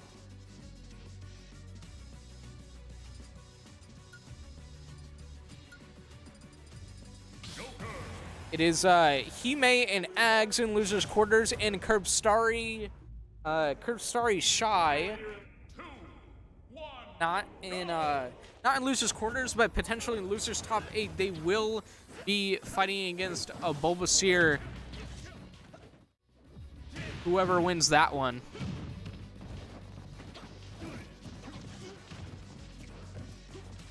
He-Man and X must also be, it's also a loser's top 8. My bad. Not understanding brackets, silly me. But for stream-wise, this is the only bracket side of the bracket that matters. The winner's side here, we have winners finals. Keeganers and El Campariki here. Going for Joker instead of Byleth. Choosing a character that has a much stronger neutral presence. Can easily dash out and play a much further long-range game as opposed to using Byleth instead. Very wise to go for Joker as opposed to Byleth. But unfortunately, that S-Match is going to miss, going for that side B punch into the knockout here. Same stocks. Yeah, F-Smash. Ricky loves to go for those very greedy, ego-representing plays right there, going for that F-Smash. We may see more plays like that soon, but another vulnerability here is that while Kazuya can kill very early against a character like Joker, especially being a fast follower and all that, it's sort of the reverse problem. Sort of what we saw in very early Smash Ultimate with Joker Peach was that Kazuya does very strong damage off of one single combo, and that's enough to build one whole bar of Arsene gauge for Joker. So one combo, and that is one Arsene staring you down, and Kazuya can't quite easily deal with Arsene, especially the range and the safety. The fighting game character, so the added shield isn't super good. The range isn't very high. We're seeing, yeah, Rage Drive there. At least get a really good amount of percent, but Arsene is almost at the ready here. Doing the triple twirl into the kick. Very, very weak, though. Let's see the kill setup here from Keegan. Or, ooh, what Ricky might be going for as well. Fishing, but the DP just pulling it out right there. I imagine he wanted something else, though. I imagine Keegan was looking for something else. I think I might have seen a shaken head there from Keegan, so would have gone for an electric when God fits instead. But the DP will whiff punish the first hit of Joker dash attack, which is very surprising. Killing right off the top. Sort of a lucky victory for Keegan, which is why he is going to be switching to the Falcon here in the second game. He's a character that can actually match the pace of Joker similarly, and the combos won't just easily set up for Arsene like Kazuya combos will. Because in Kazuya's case, he kind of just does have to zero to death a character like Joker before he gets Arsene, because the neutral is going to be so much worse for Kazuya if he gets Arsene gauge and doesn't actually close it out with a zero to death. But choosing to go for Falcon instead, who is both faster and his combos, at least stringing them together, do less damage than a character like Kazuya, is potentially able to close out stocks earlier in advantage state with ledge trap situations. Usually around 60% is where Falcon will be able to close out kills. A good percent like this, right? But unfortunately, Arsene is on the board. Fortunately, though, for Ricky, already going for some edge guarding setups, narrowly avoiding the up B there. That certainly wouldn't have killed Ricky, but would have been a very tough position since Joker would not have a jump. That up B not going to do it either, though. Unfortunate. Doing a directional air dodge to the side, in theory, was very good to give Joker a burst of movement there, but no option there from Joker would have been able to put him back to the ledge, even with Arsene's up B being so good in terms of distance. Now sitting at 133% here. Second stock here. 142%, and even building up a bit more. A rare issue from Joker is that while we do see sometimes that that Joker back air, if Joker has rage, is still pretty strong. Without rage at like 150, it still can't kill. But Arsene's here to save the day. Take it, Keegan's first stock here. Keegan is at the ready. Ooh, trying to pull out the knee. Keegan's Falcon is one of, I wouldn't say high risk, but just explosiveness on top of remaining pretty safe. But the weak knee, man, one of the most impressive things about Falcon in this game is that while the strong knee is of course extremely powerful, the weak knee can gimp so many characters in this game. It's so strong as a gimping tool, especially since it can actually convert into other aerials at really low percents because of its weak knockback growth. But yeah, can't recover against Joker back air when Ricky already has the high recovery on lock with the first back air and ready to do another one right there. But armoring right through with the Raptor boost. Seeing a couple aerials away potentially for Keegan to close things out.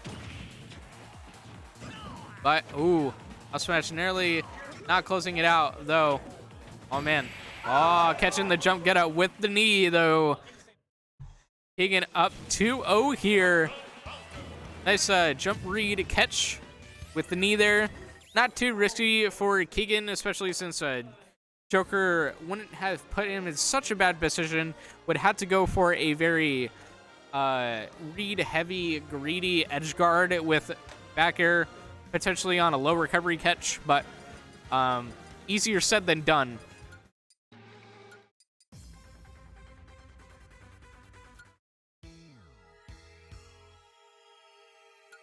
Shoutouts to Chicago, by the way.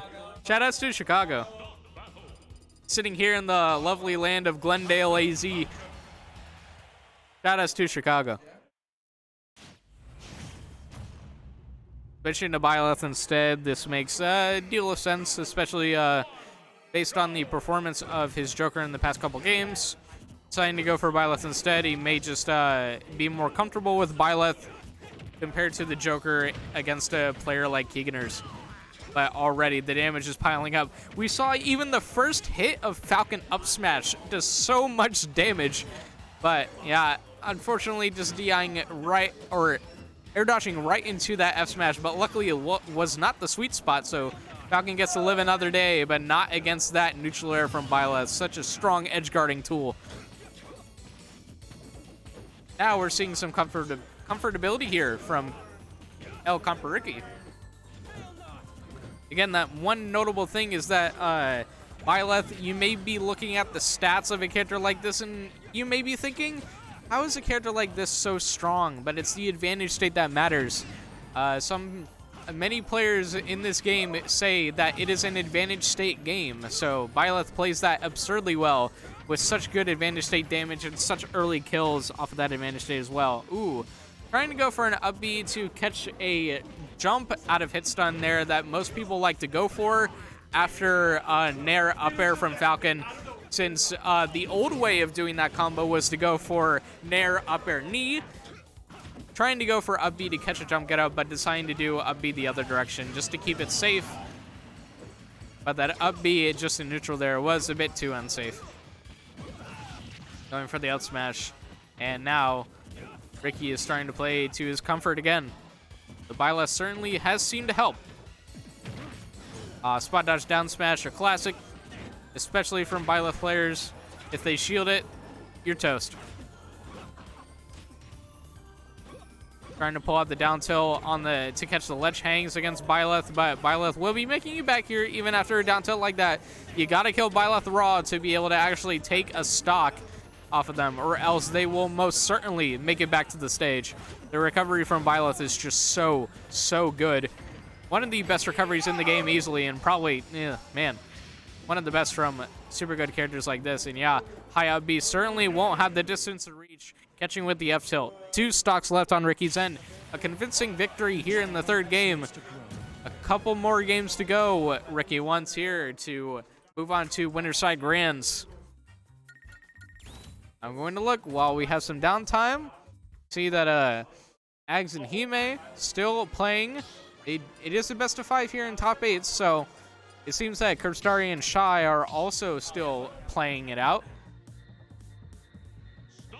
So, loser of this set, or the loser of the other set we saw on stream, will be waiting on the winners of the losers top 8 matches, but we still have a couple more games to go here, or maybe one game left for Keeganers. Game number 4. Battlefield now, though. Pretty favored Falcon stage. Triplats are super good for Falcon, have been pretty much since forever, really. He's always appreciated having a platform where his upper is such a strong sharking tool.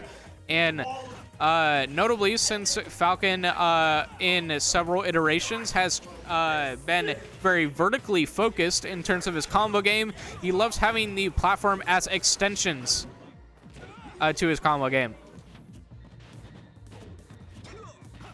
Keeping it pretty even, though, pulling out the big kick from Falcon. You gotta question how a kick done in that fashion ends up being so powerful. But Falcon's legs are some of the strongest you've ever seen. 107% here. Looking for a strong hit. That up B won't seal it out, especially if it hit the direction that Keegan wanted. It probably wouldn't have killed either. Just set up for an edge guarding position, but right back to neutral where Ricky wants to be.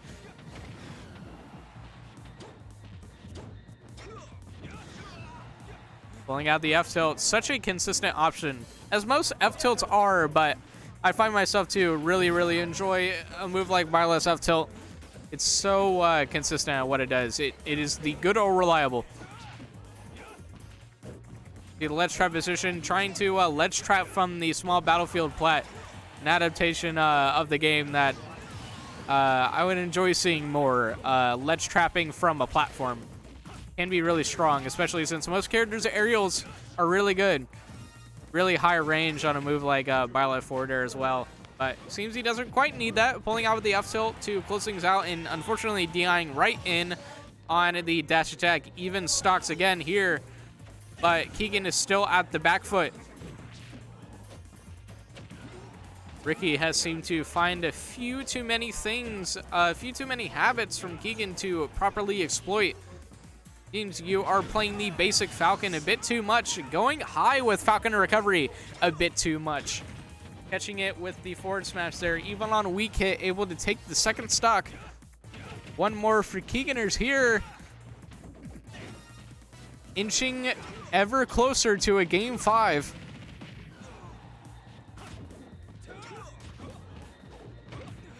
Up air again. Caught the double jump, but doesn't want to continue off stage since Keegan did burn his double jump to go for an extension there. But yeah, up B back air there will convert into F smash for an edge guard extension there. Good stuff to Ricky to close things out. And good to go for instant back air off of that up B, expecting Keegan to DI towards the stage instead of DI towards the blast zone. And that back air will close it out at that percent. Last game here, game number 5 for the top 3. This could be anyone's set here, but so far the last 2 games have been in favor of El Compa-Ricky.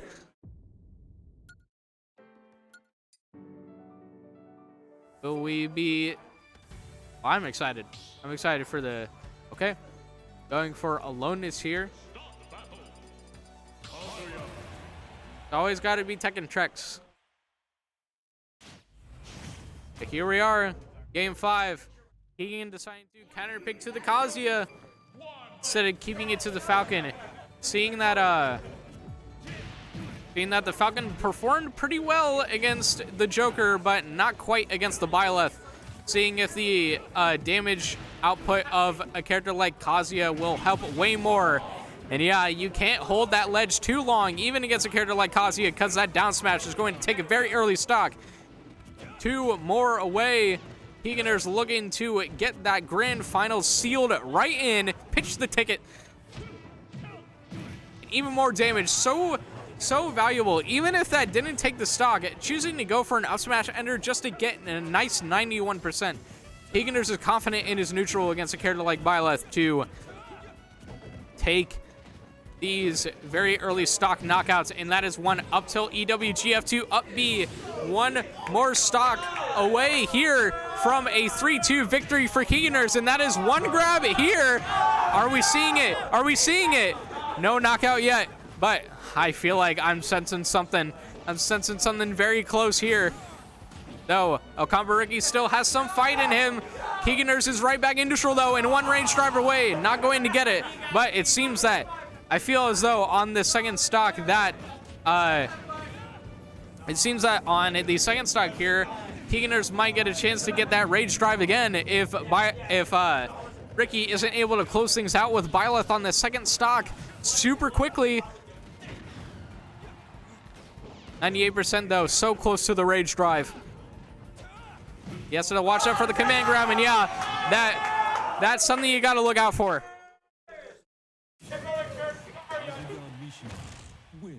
That's something you got to look out for against Kazuya.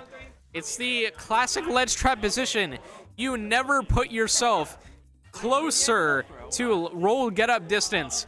You never put yourself there against Kazuya ever because of side B and normal get up rage drive. Both of those options are so strong and so rewarding for Kazuya that you cannot be in that position at ledge.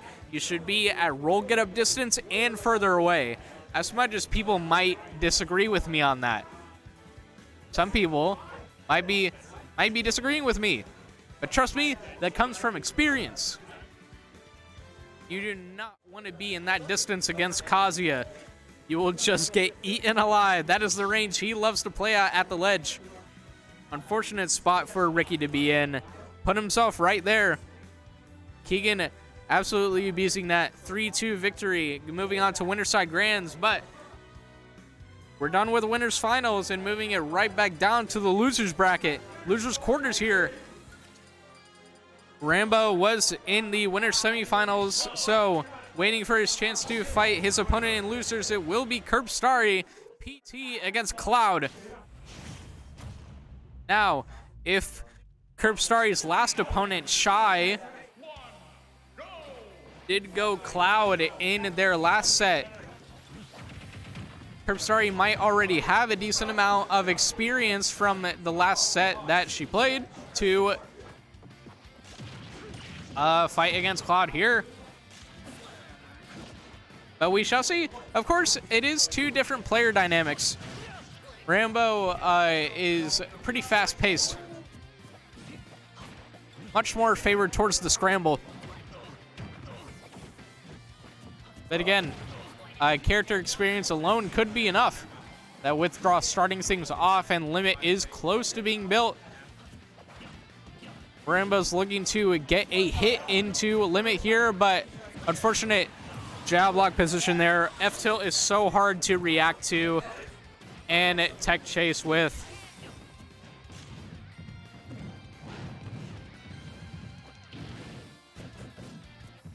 Smash almost at the ready, but yeah, pulling out that cross slash out of hit stun to pull out another scrambly advantage state situation for Rambo, getting right back on stage, but not able to punish that flare blitz.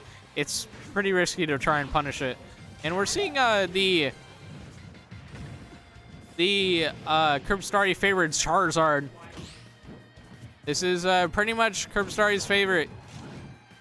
Loves going Charizard the most. And I mean, the advantage state from Curbstari's Charizard is pretty powerful. As we saw a whole 2 stocks up at one point there. Ooh, nice extension for Squirtle as well. But yeah, Squirtle's aerials are quite safe, except on parry, but their natural safety on shield and makes it very hard for a character like Cloud to pull out Climb Hazard consistently. It's going to have to go a different route unless Curbstari is just putting out these rising aerials on Rambo. In which case, the Climb Hazard will be a strong punish option. But speaking of punish options, that forward smash, super strong, able to take out Curb's second stock. But seems like we may be seeing Curb fish a little bit for those tech chase positions again with Squirtle. We've pretty much seen like no Ivy from Curb in this set, so we are seeing what the dynamic of the Pokemon is going to be in this set, going from Squirtle to Charizard. Yep, immediately just set up for an advantage state with Ivy to get enough time to switch right back to Zard. Going for that fly there will not be able to close things out, but we are potentially one really good hit away for Rambo to seal things out as well, but no Limit. 78% here, we got a lot of room to go. Rambo, unfortunately, cursing himself as he jumps right out of that up smash there, eating the second hit for his troubles. Game 1 goes to Curbstari. Now, excuse me, as I check a little bit, because, you know, UFD, very good resource, good source of frame data, so I do need to check. Climb Hazard should be like, it's frame 7? Frame 7 sounds a bit too fast for Cloud, so I maybe had to check.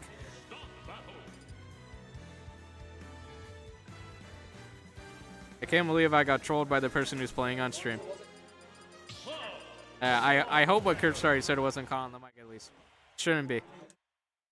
Frame 7 for Climb Hazard. So yeah, Squirtle's aerials are quite safe. Is able to get around the Climb Hazard from Cloud, as I was saying at the start of that first game. But obviously frame traps are a thing. Curb Story doesn't just want to get one aerial and then do nothing. Wants to carry the advantage state even further. Trying to use Ivy a bit more, but Rambo keeping himself in ranges where it's very scrambly, and it seems like Curb Story is down to go for the scramble, even as a character like Ivy, whose out of shield is not the best. Defense in general isn't that great, but going to the Zard now. Pulling out the grab. Love to see the risk-reward management from Rambo here. Rambo does keep it pretty preserved, or reserved, I should say, but those back airs, unfortunately, Rambo ends up going for air or jump right after those back airs, so he's getting frame trapped by the up smashes from Zard. He doesn't want to go for shield immediately after back air, and yeah, those jumps from Cloud are getting called out by the up smashes from Curb Story. But that won't stop a Cloud from pulling out those back airs and sealing out the first stock from that Charizard.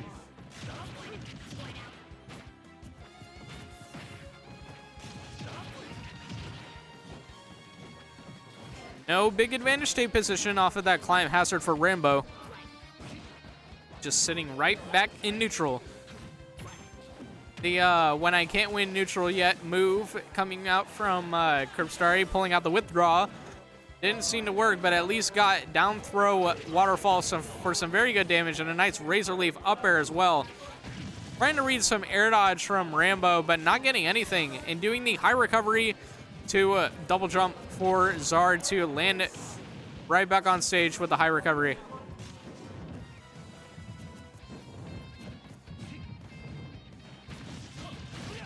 Curb Story is playing around those jumps of Cloud, trying to focus on reading those jumps instead of reading any shield habits that Rambo has. We see that Rambo is going for shield quite often, though Curb Story isn't quite yet abusing grabs from Zard, or yeah, pretty much just Zard. So Rambo does feel comfortable in going for shield pretty often against Charizard, but yeah, you can't do rising aerials on plats against characters with really strong out of shield options like Zard does with Fly. So to do up air, up tilt, forward air for at least some decent damage. That can be an issue with Squirtle, is that his combos are very influenced by SDI. And his moves are pretty fast, so it's not like it's very easy to react to them as the Squirtle player. So his damage can be a bit inconsistent because of that SDI factor. Air set up here, back right in neutral though. Going for Flamethrower high to catch any high recoveries from Rambo. And yeah, Curb Story seems to be rushing those up smashes out of shield. We'll have to see if Rambo will be properly abusing that, though. It seems he hasn't found an answer to the up smashes from Zard just yet. Not even an ability to punish them safely, so that means Curb Story can just keep swinging with it. I felt it was coming there. Certainly would have taken a stock. Curb Story, though, playing a good adaptation game, understanding that Rambo might pick up on the answer to that up smash soon and not going for it, but biting him a little bit. Spot dodging with Zard and closing things out with the short hop landing back air. Second game going to Rambo here. The coveted best of 5, game number 3.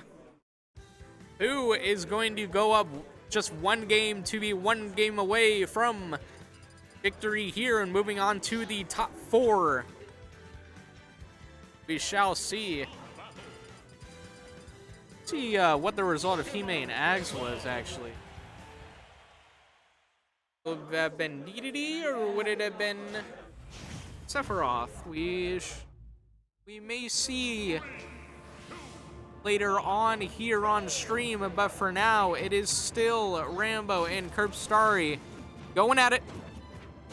Slugging it out here on Hollow Bastion now.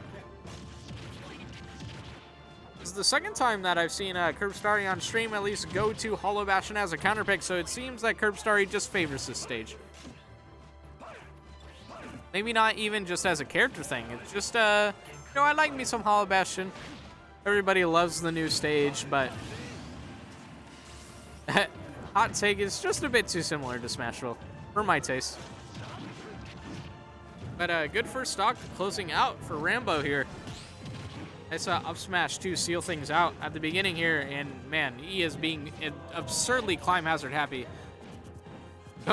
I've pretty much only seen up airs and climb hazards come from Rambo in the past 20 seconds, and he is feeling himself for using 2 moves. But now we see back air being put out here.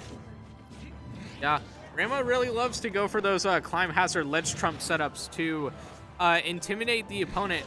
Something we see at the top level is from players like Proto Banham is going for directional air dodges to put yourself back on stage. Because if you run off and do something, you are intimidating the opponent to rush their recovery. Because they think, oh, I could get edge guarded here if they run off stage. Rambo's abusing that a little bit, going for that climb hazard to ledge snap and force ledge trumps. And even if not, just force those very early recoveries. All this seems to be working very well for Rambo here, as he is 3 stocks to 1 here against Curb. Exploiting all of those habits. And man, what a tough position to be in here. It's PT disadvantage state. You hate to see it. But that smash narrowly closing things out there for that first stock off of Rambo. We are still a couple plays away before Cloud can actually take a stock close here. And Curb is ready to abuse that, using that Zard advantage state. Limit is at the ready, so is able to end up back on stage. Forced to use Fly very high there to avoid a back air. Unfortunately, Rambo swung there and right back on the last stock. Misjudged the climb hazard distance. And it is Zard against a character at 0%. Anything could happen, but I feel as though a back air is in the way for Curb. Game number 4 here. 2-1 lead for Rambo. I'm going to see Rambo close things out in a 3-1 fashion. I'm sure he would love to see that. PS2. Rambo accepting the state of things.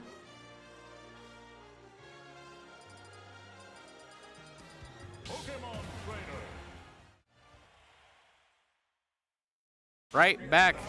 Again, number 4 here. Pokemon Stadium once again.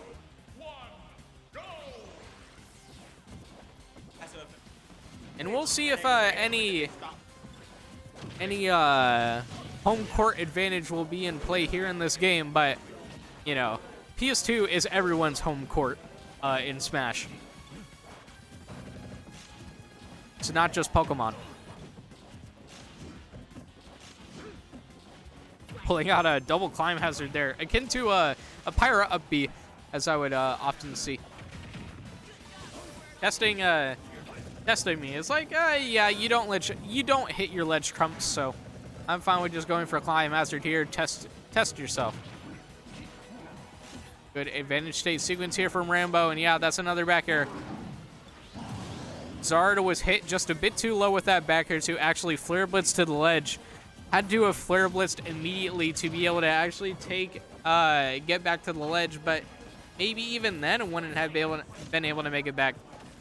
It was a risk worth taking, though. Curbstari reacting a bit too late. Probably testing out to see if she had any jumps left. Unfortunately, did not, and we are 2 stocks potentially away from Rambo taking this set here. Climb hazard, no forward air extension off of it. Deciding to play more read focused. Played a bit more patient and wait out Curb Starry's defensive habits. And those up smashes don't seem to be working anymore either. The bagger was at the ready, and man, Rambo seems to be ready for everything. Even when the commitments from him don't end up working, he has a plan, a contingency plan for all of them. And that Zard grab not reaching on that spot dodge, 1 stock away. Seems the situation of the last game where Rambo was up 3 stocks to 1 is repeating again for this last game here. Well, potentially last game. I shouldn't eat my own words, but it seems that Rambo might want something to say about that here. 16%. We'll see what the extra credit is going to look like here. Up smash, do it enough times, it'll work eventually. Curb Starry does want to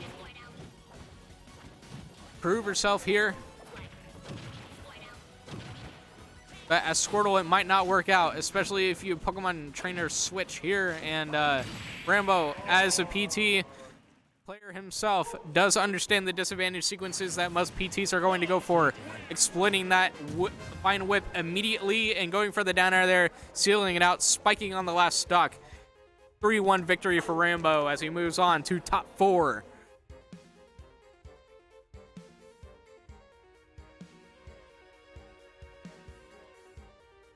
Seems that Ags was the winner of that set, Hime and Ags. Ags did close it out in victory. Seeing Seth Bowser here in the next set. While I fill myself up with the drink to water as we get ready for this top 6 losers set.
I know Smash players need to know how to do their taxes. The best Smash players all live in group houses, so I'm not sure if they know how to do that themselves. They may need to learn. Man, all this money talk here.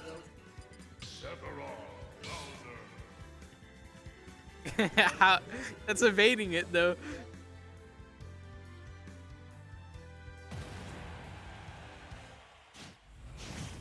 All right. Losers top 6 here. Best of 5, man. Bulbasaur already pulling out the big tricks, trying to go for a Bowser Bomb immediately against Eggs. But Eggs is a very patient Seth, so not going to pull out the riskiness very early on. May save it for when he's adapted properly around his opponent, but Eggs in general is a very patient player. Eggs wants to make more of a name for himself. Wants to inch a bit closer to his fellow GCU brethren up in Winterside of Grands by taking the victory here in losers quarters. But Bulbasaur also has something to say about it. I heard from him in one of his past sets that he's doing this for his mom, prove that he can place well at a free event like Firefox Fridays. He can do it. That flying slam unfortunately missing as Ags dashes back. Dashing back, ready for that F tilt as well. Late hit, or a weak hit, I should say.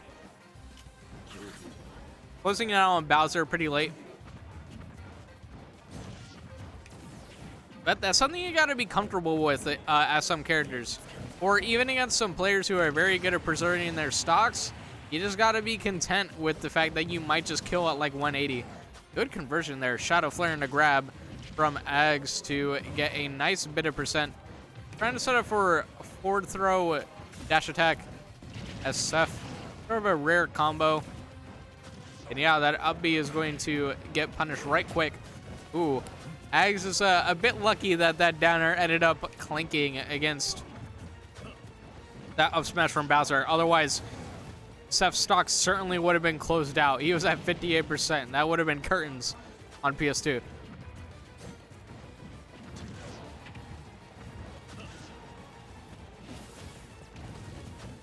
Just barely normal getting past the Giga Flare or Mega Flare from Seth.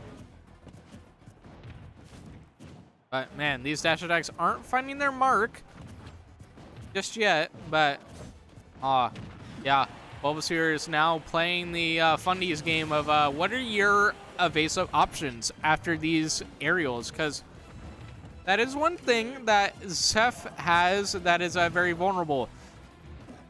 People who play against good Seths are like, man, his aerials are so smothering because of their safety, right? No. Unfortunate situation. But I mentioned that Seth's aerials and other tilts and such, their range is very, very strong, very, very high, but it's compensated by the fact that the moves by themselves aren't very safe naturally. Like a Seth back air, for example, or a Seth forward tilt is like double digits in terms of their safety. It's not the best. So,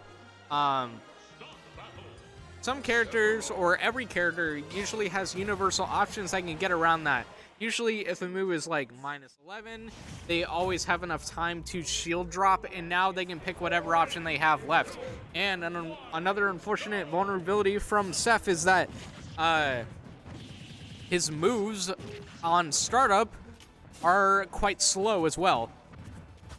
So Seth doesn't have super strong frame traps, and that is what Bulbasaur is looking to abuse here.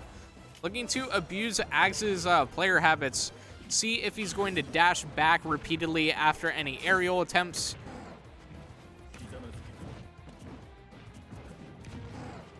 Which is what Bulbasaur exploited in that first game. Going into the second game, though, an unfortunate down smash whiff there on the platform for Ags will be punished by an up smash from Bulbasaur. Bulbasaur has been sitting pretty comfortably since the beginning of the set, really. But unfortunate down air misinput there. Maybe Bulbasaur was actually looking for something a bit greedy, but I imagine that the down air was not something that he was actually looking for. Shadow Flare is at the ready, though, trying to convert off of it. Ooh. Almost putting Bulbasaur in a really uncomfortable position by forcing him to get hit by an Octo Slash from that Shadow Flare. But again, timing his tech get-ups very well. Same thing we saw in the first game is that Bulbasaur does know his ledge and tech get-up timings pretty solidly to get around these very awkward trap situations from Seth. But 117% on Bowser, nothing to scoff at on Ags' end, but it is still quite a ways away from a knockout here. Yep, up tilt or back air, as I was thinking, would close it out, but good up tilt to catch a very popular option that Bowser's like to go for. They do love their jump get-ups, since Bowser's got some very jumpy feet. It's the super heavy double jump, as you like to call it. Bowser and DK shirt. Similarly, their jumps are very popularly used by those super heavies. to get out of bad situations. But this is certainly a very good situation for Bulbasaur, turned into an almost terrible one as he went off stage against Octoslash. But now turned to Ag's advantage state, up being a bit high to avoid the down air from Ags. The down air is not really going to be a common option from Ags against Bowser, especially because Bowser's recoveries are horizontally oriented, and that down air is mostly good against vertically centered recoveries. Bulbasaur has already routed his recovery paths around going horizontally, so that down air won't do it except when he decides to go vertical once, and then the down air will shark him.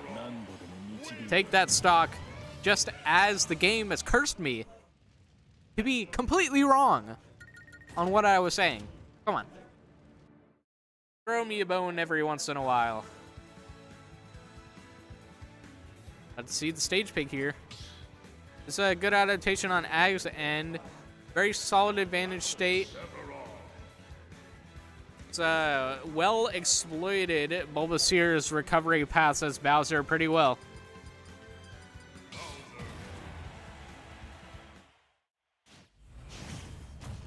Third game here. Going to Smashville. I explained how this was good for Bulbasaur when he was on earlier. Again, that smaller space, yes. Smaller space, Bowser indeed loves that. Closing the gap a bit more, force scrambles, which Bowser is really favored in.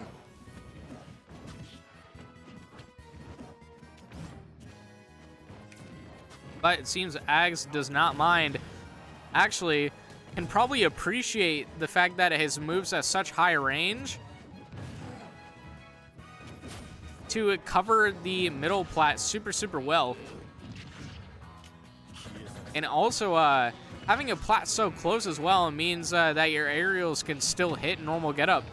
I imagine if Ags ever decided to try and ledge trap from the Smashville platform, that a forward air or backer would still hit Bowser neutral getup since he's such a big body. But we won't be seeing that exploited. Instead, Bulbasaur going for a backer after that landing there. Closing out the first stock off of Ags and trying to get even more damage. A nice 22% start off of that flying slam.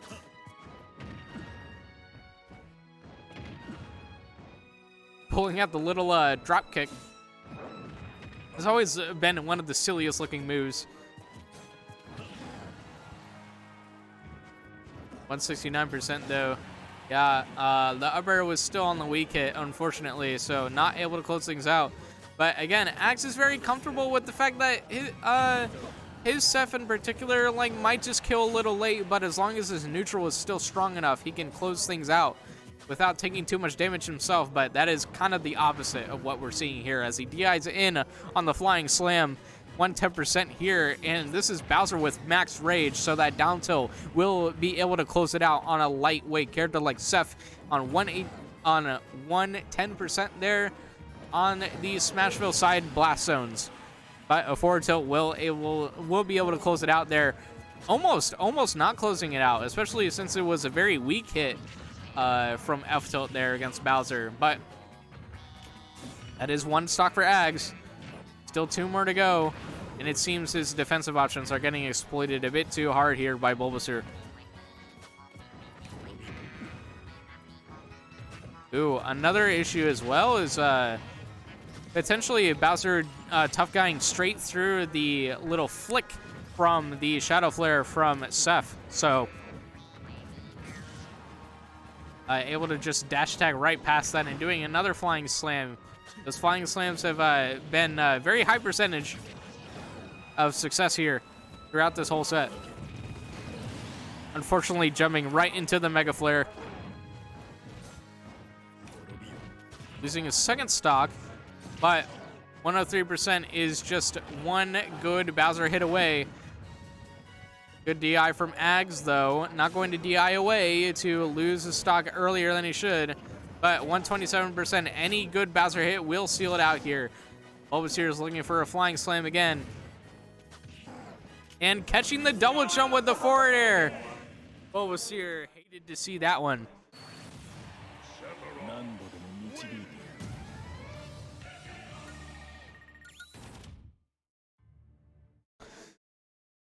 Dicey offstage interaction there. Again, that was something that Ags was exploiting very well in the second game, was those offstage interactions. He's been abusing the offstage game against Bowser very handily. That was his one chance to close things out in that narrow position where any one hit from Bowser would have done it. So close it out with the forward air offstage. Go for the offstage interactions, and I think that Ags is trying to prioritize that now, understanding that's where his advantage state is the strongest against a character like Bowser. Down tilt, not going to get set up into anything really, but now it's Bulbasaur at the back foot here to force commitments because he's down a game. He needs to pull out some risks, but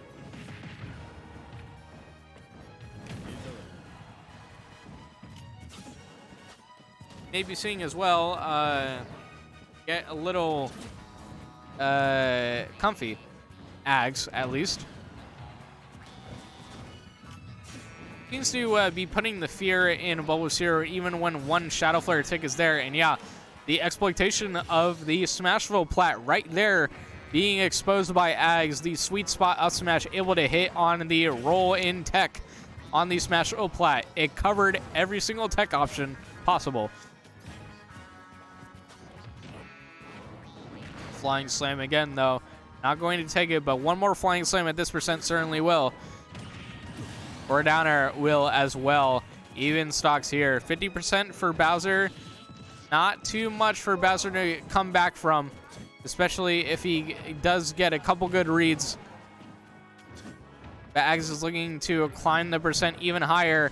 Yeah, Bulbasaur understood that when he tried to do Flying Slam as a punish on that up smash, it didn't quite work out. So deciding to try and punish Ags' defensive options instead. But that Bowser Bomb didn't work either. And that sweet spot F-tilt, it is so powerful. One stock away potentially for Bulbasaur here in this loser's bracket. This is his last chance to stay alive here, or else it's to the layer of doom as everyone else has been suffering today. Except for those still in, obviously. Both of these players are still in, but Ags is looking to go even further, stalling things out with Octo Slash. Seeing if Bowser even has the tools to stop Octo Slash pressure like that. Doesn't seem that Bulbasaur has the answer, and that downer is going to work off of that Shadow Flare. The Shadow Flare has done, well, it hasn't done much damage, but it has been such a huge nuisance against Bowser's most common disadvantage options. Yeah, one tick again. What's the game plan here? You have to shield. That gives Ags a free trip to neutral again. Forced to shield again and force those full hops. Get another habit out of Bulbasaur's Bowser here is those full hops out of shield.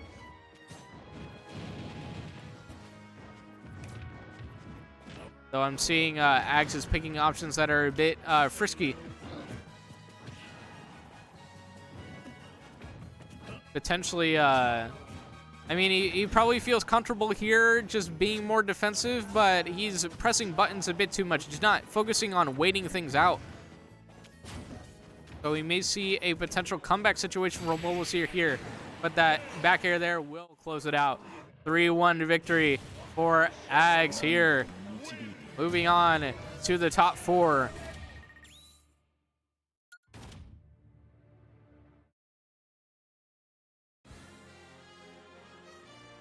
This is semifinals here. Ags versus Rambo. We'll be seeing a character favorite, as I'm sure people will enjoy.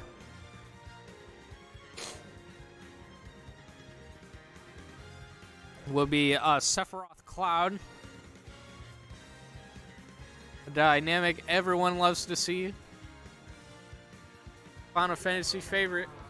Be seeing that very soon. I get my swig of water. to get myself ready for this upcoming excitement of a set.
All right.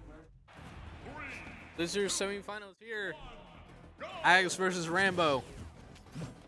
We'll see which character is going to torment each other's dreams. Will it be Seth or Cloud taking the victory here? We have a few games to go. Best of 5. Let's get it. Starting things off again, we're seeing those coveted climb hazards from Rambo. He is very bold when it comes to his out of shield, as Cloud sends it on those climb hazards very, very bravely.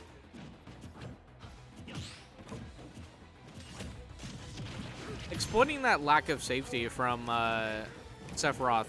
As pointed out in the last set, Sephiroth's moves by themselves aren't very safe. They are extremely climb hazard vulnerable if Ags doesn't space them super, super well, like that forward tilt there. That forward tilt by itself was pretty hard to actually exploit properly, but, you know, at least, guys, the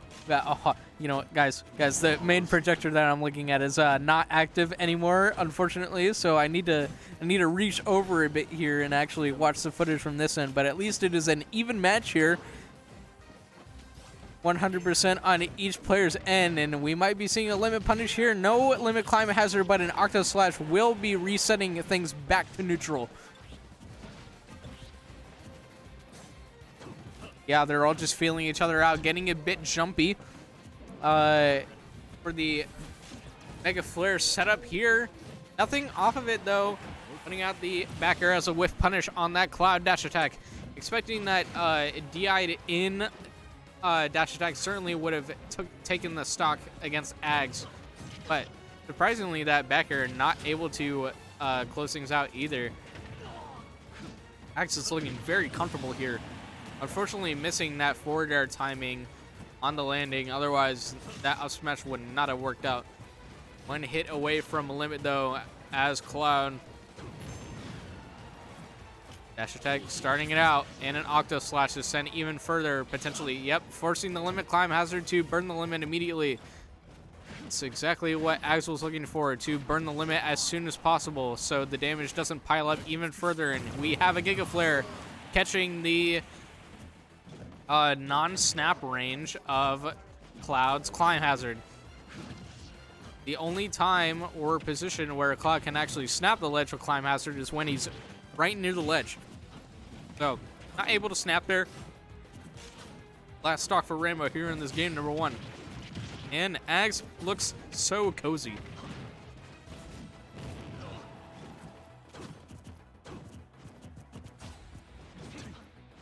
Oh man, well, actually, he looked comfortable until he started putting out all these moves in the wrong direction. Oh man, seems that drinking all that water is giving me some hiccups, but it won't stop me.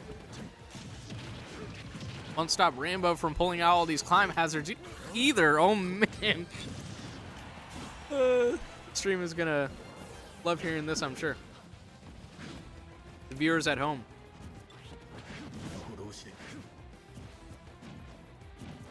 96% on the last stock.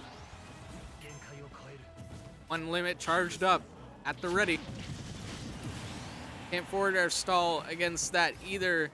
Rambo is ready with the blade beam limit.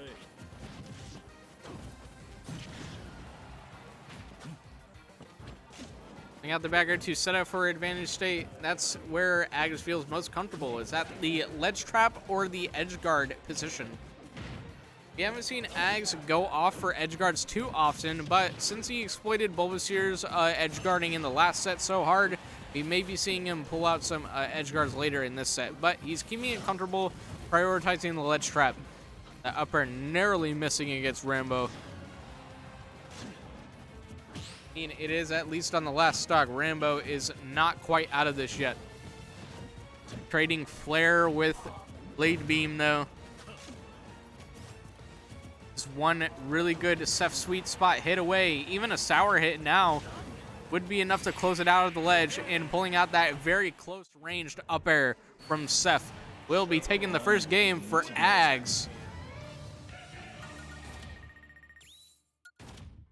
Gonna run it back, as they say. The AZ favorite, run it back.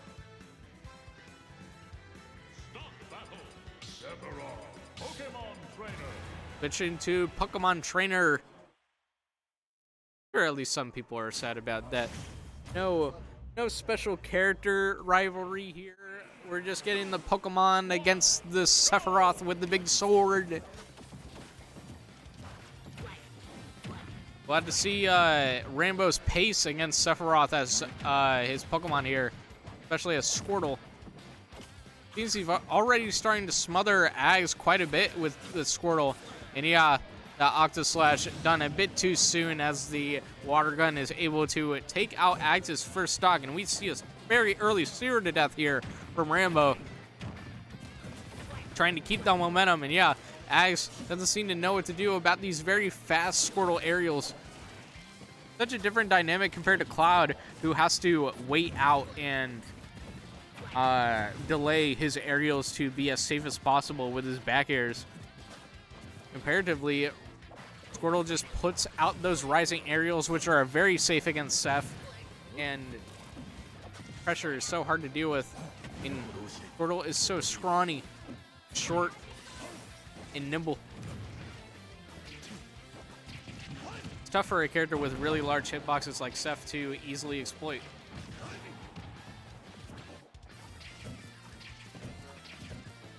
And yeah, I mean, it's just Ags trying to even find his way around this Razor Leaf wall that Rambo is putting out. That Scintilla was at least a start, but right back to neutral here. Razor Leaf, seems he already has the answers for it, carrying it well.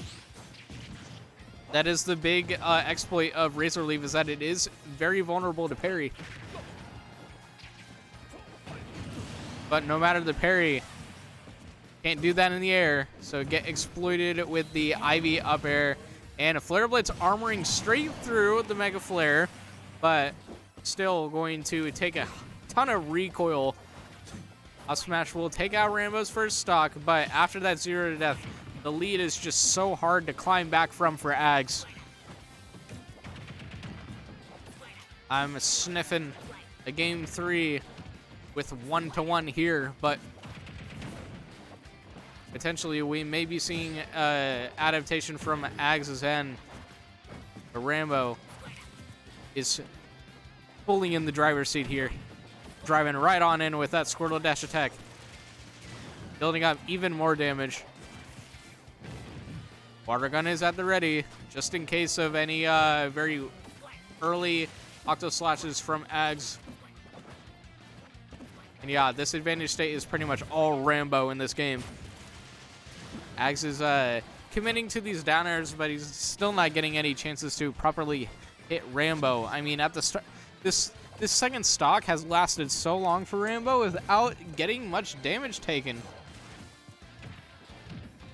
Right back to neutral. That down smash on whiff, so safe. Not going to get exploited, but yeah. I figured PS2 was going to screw over Rambo there as he backered right into the stage. The up B waterfall would screw him over. But it is 132%. This is one big Ivy move away, or one Charizard move away at that. Trying to read those rolls from Ags, but ended up catching that dash away with a dash up grab from Rambo. Rambo keeping the pace absurdly fast to make Ags feel very uncomfortable in the scramble. Make him very antsy with evasive options and get punished with that a throw on the platform for a knockout. And we are going into game number 3 here. 1-2-1 for both players. The coveted best of 5. Game number 3. What shall we see here? The adaptation from Ags. What will he be choosing here? Staying Seth, of course. But how will things play out? All Battlefield instead of PS2. Glad to see how much the difference matters. To be honest, if you look at this stage, there might not be any differences from a glance, but platforms covering a larger space, and those very minute height differences of the plats as well can mean a lot depending on the matchup. Seems Ags just feels more comfortable with the small battlefield pick than doing the Pokemon Stadium 2 pick.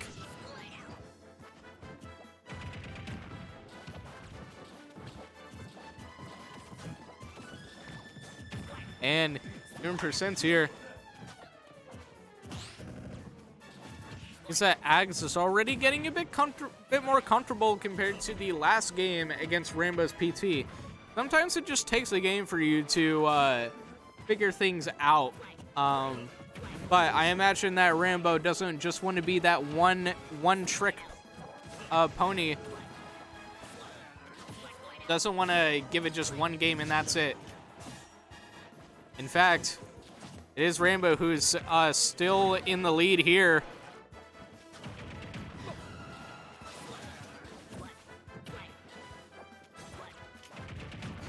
And Backer will be sealing the deal there at 147.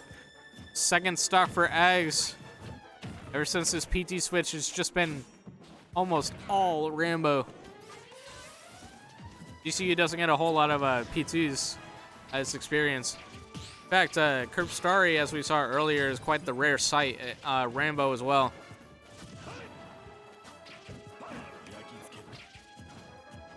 So this matchup is not the most experienced for Ags, I'm pretty sure. Face has a PT secondary. Never pulls it out though. All right. Well, at least for one GCU member, Ags might have at least a little bit of experience against the Pokemon, but against a player of Rambo's caliber, really have to see. I mean, it was so strong in the last game, but it seems that Ags at least didn't take much extra credit damage in his second stock when Rambo was in the lead. But now the lead has gotten a bit smaller now, pulling out the Scintilla, and we're right back to even.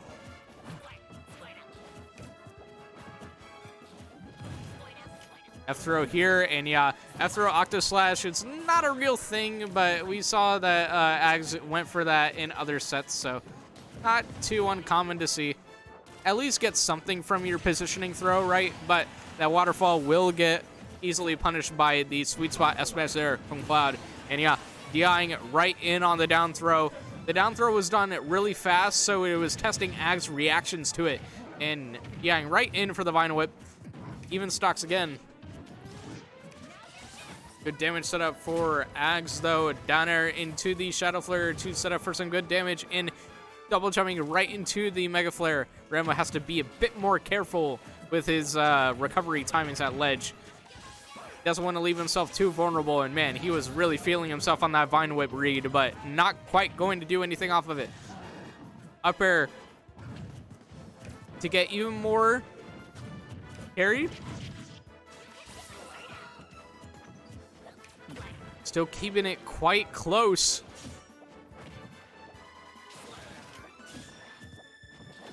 Water gun getting charged just in case of any greedy Octo Slash plays from Ags' end, but Ags wants to stick it in the neutral. Get that grab for a nice advantage state, but yeah, saw that. Unfortunately, down smash. Getting that sweet spot D right in on it for Ags to go up 2-1, but unfortunate situation where Rambo understood that Ags wasn't actually like reacting super well to the F tilt on hit and missing the tech again off of it, but the jab lock was just a bit poorly timed. It is a bit tight to actually stop the jab one and then get a confirm off of it. It's pretty much, it's like almost frame perfect for Squirtle to actually get a punish off of that jab block, but very tight. Ags got his lucky break there at the end of that third game, able to go up 2-1. And we are just potentially one game away from Ags going to top 3, seeing it 2 GCU members in the top 3, which I imagine the GCU crowd is wanting to see. But Rambo is not down for the count yet, of course, still pulling out some really good damage here. Sticking it to the Squirtle. Catching, I thought Ags' double jump was getting caught there, but I guess it was IDJ back air there from Rambo. As an extension. 98%. F tilt to set up here, but now Ags is starting to tech it.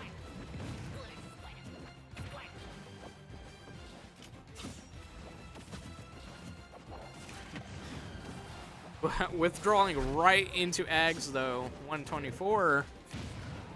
And the up smash was almost going to hit as a read, but the up smash with Squirtle is notoriously pretty bad and doesn't have the best hitbox, and it comes out super, super slow. Not able to hit.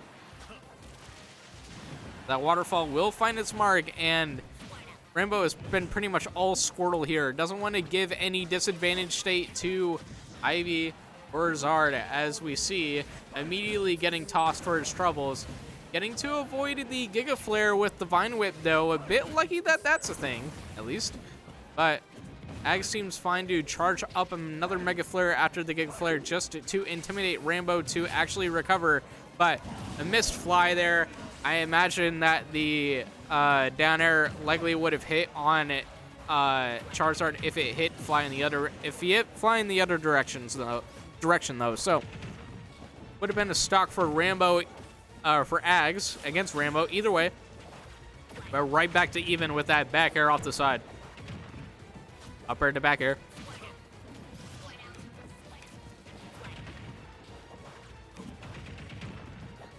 Back air at the ready. Yep, these backers are just pulling all out, but unfortunately that water gun just straight up whiffed. Sev is falling just a bit too fast. Bullet Seed getting its one use as a fast scramble tool that gets at least a bit more reward than an Ivy Jab would.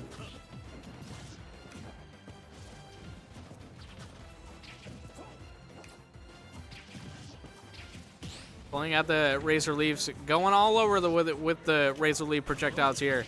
That down air not finding its mark. And yeah, I was thinking Rambo is going to be trying to play very grab heavy to get those up throw or forward throw kills, but even if those grabs don't end up working, he is still playing a bit too rushy with his kills here with Zard. Yeah, he's dashing in a bit too much. He's been presenting the same dash up commitment situation with Zard in this set, like pretty much every time he's been using Zard. So Ags has already caught on to that habit and exploited it well with that whip punish, but the back air is still going to seal it out even without the final hit connecting. Even stocks again. Ags is just one stock away here though. Some good starting damage.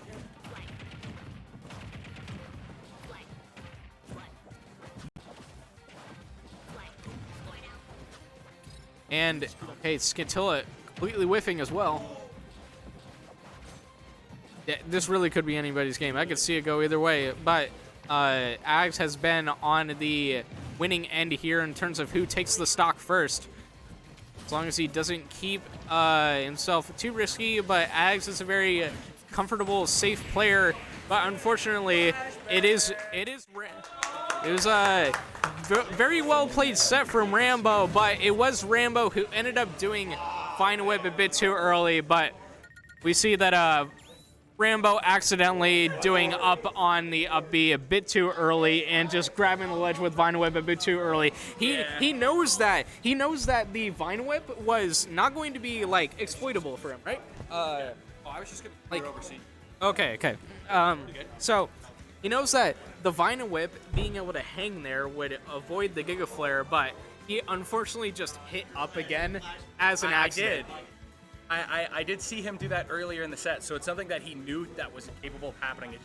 In that tense situation, your hand, maybe his hands got a little shaky. I know that'll happen to me occasionally. Yeah. But really good stuff to actually make my trainer switch phenomenally.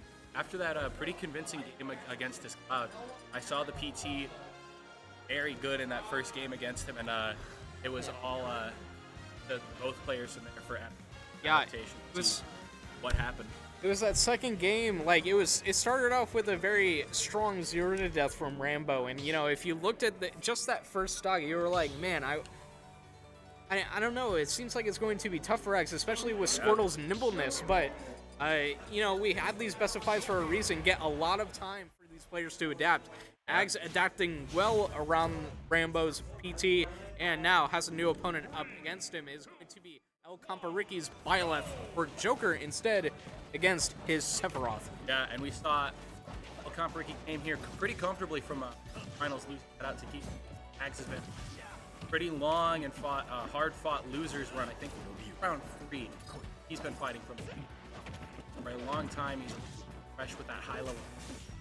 Comparicki was trying to play against outside of his matches, trying to keep himself warm. Better position. Ooh, I'm surprised that side B actually onto him. Like he was pretty far behind Seth.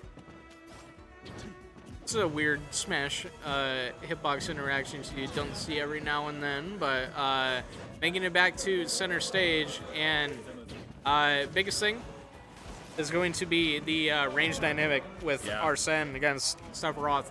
I was pointing out so many times, I was pointing out in the last set, I was pointing out in the set before that Axe was playing against Bulbasaur, is that Seth has a lot of gaps with his moves because they aren't naturally safe, despite their range. So, comparatively, Joker's moves, especially with Arsene, are much more safe, and it's hard for Seth to deal with them since its out of shield is so poor. Kind of average at best in that side B, either catching a shield, getting a shield poke lucky, or catching a shield drop tricky, trying to parry it. But one thing that I will make note of for this match is that Ags used to be a Sephiroth Joker main before heading to G2, and through a lot of time and trial, he stuck to Sephiroth a lot more than he did Joker. So he's not too unfamiliar with what Joker has to offer, but a good Arsene up air to catch that stock and get this game to a much more even-looking position.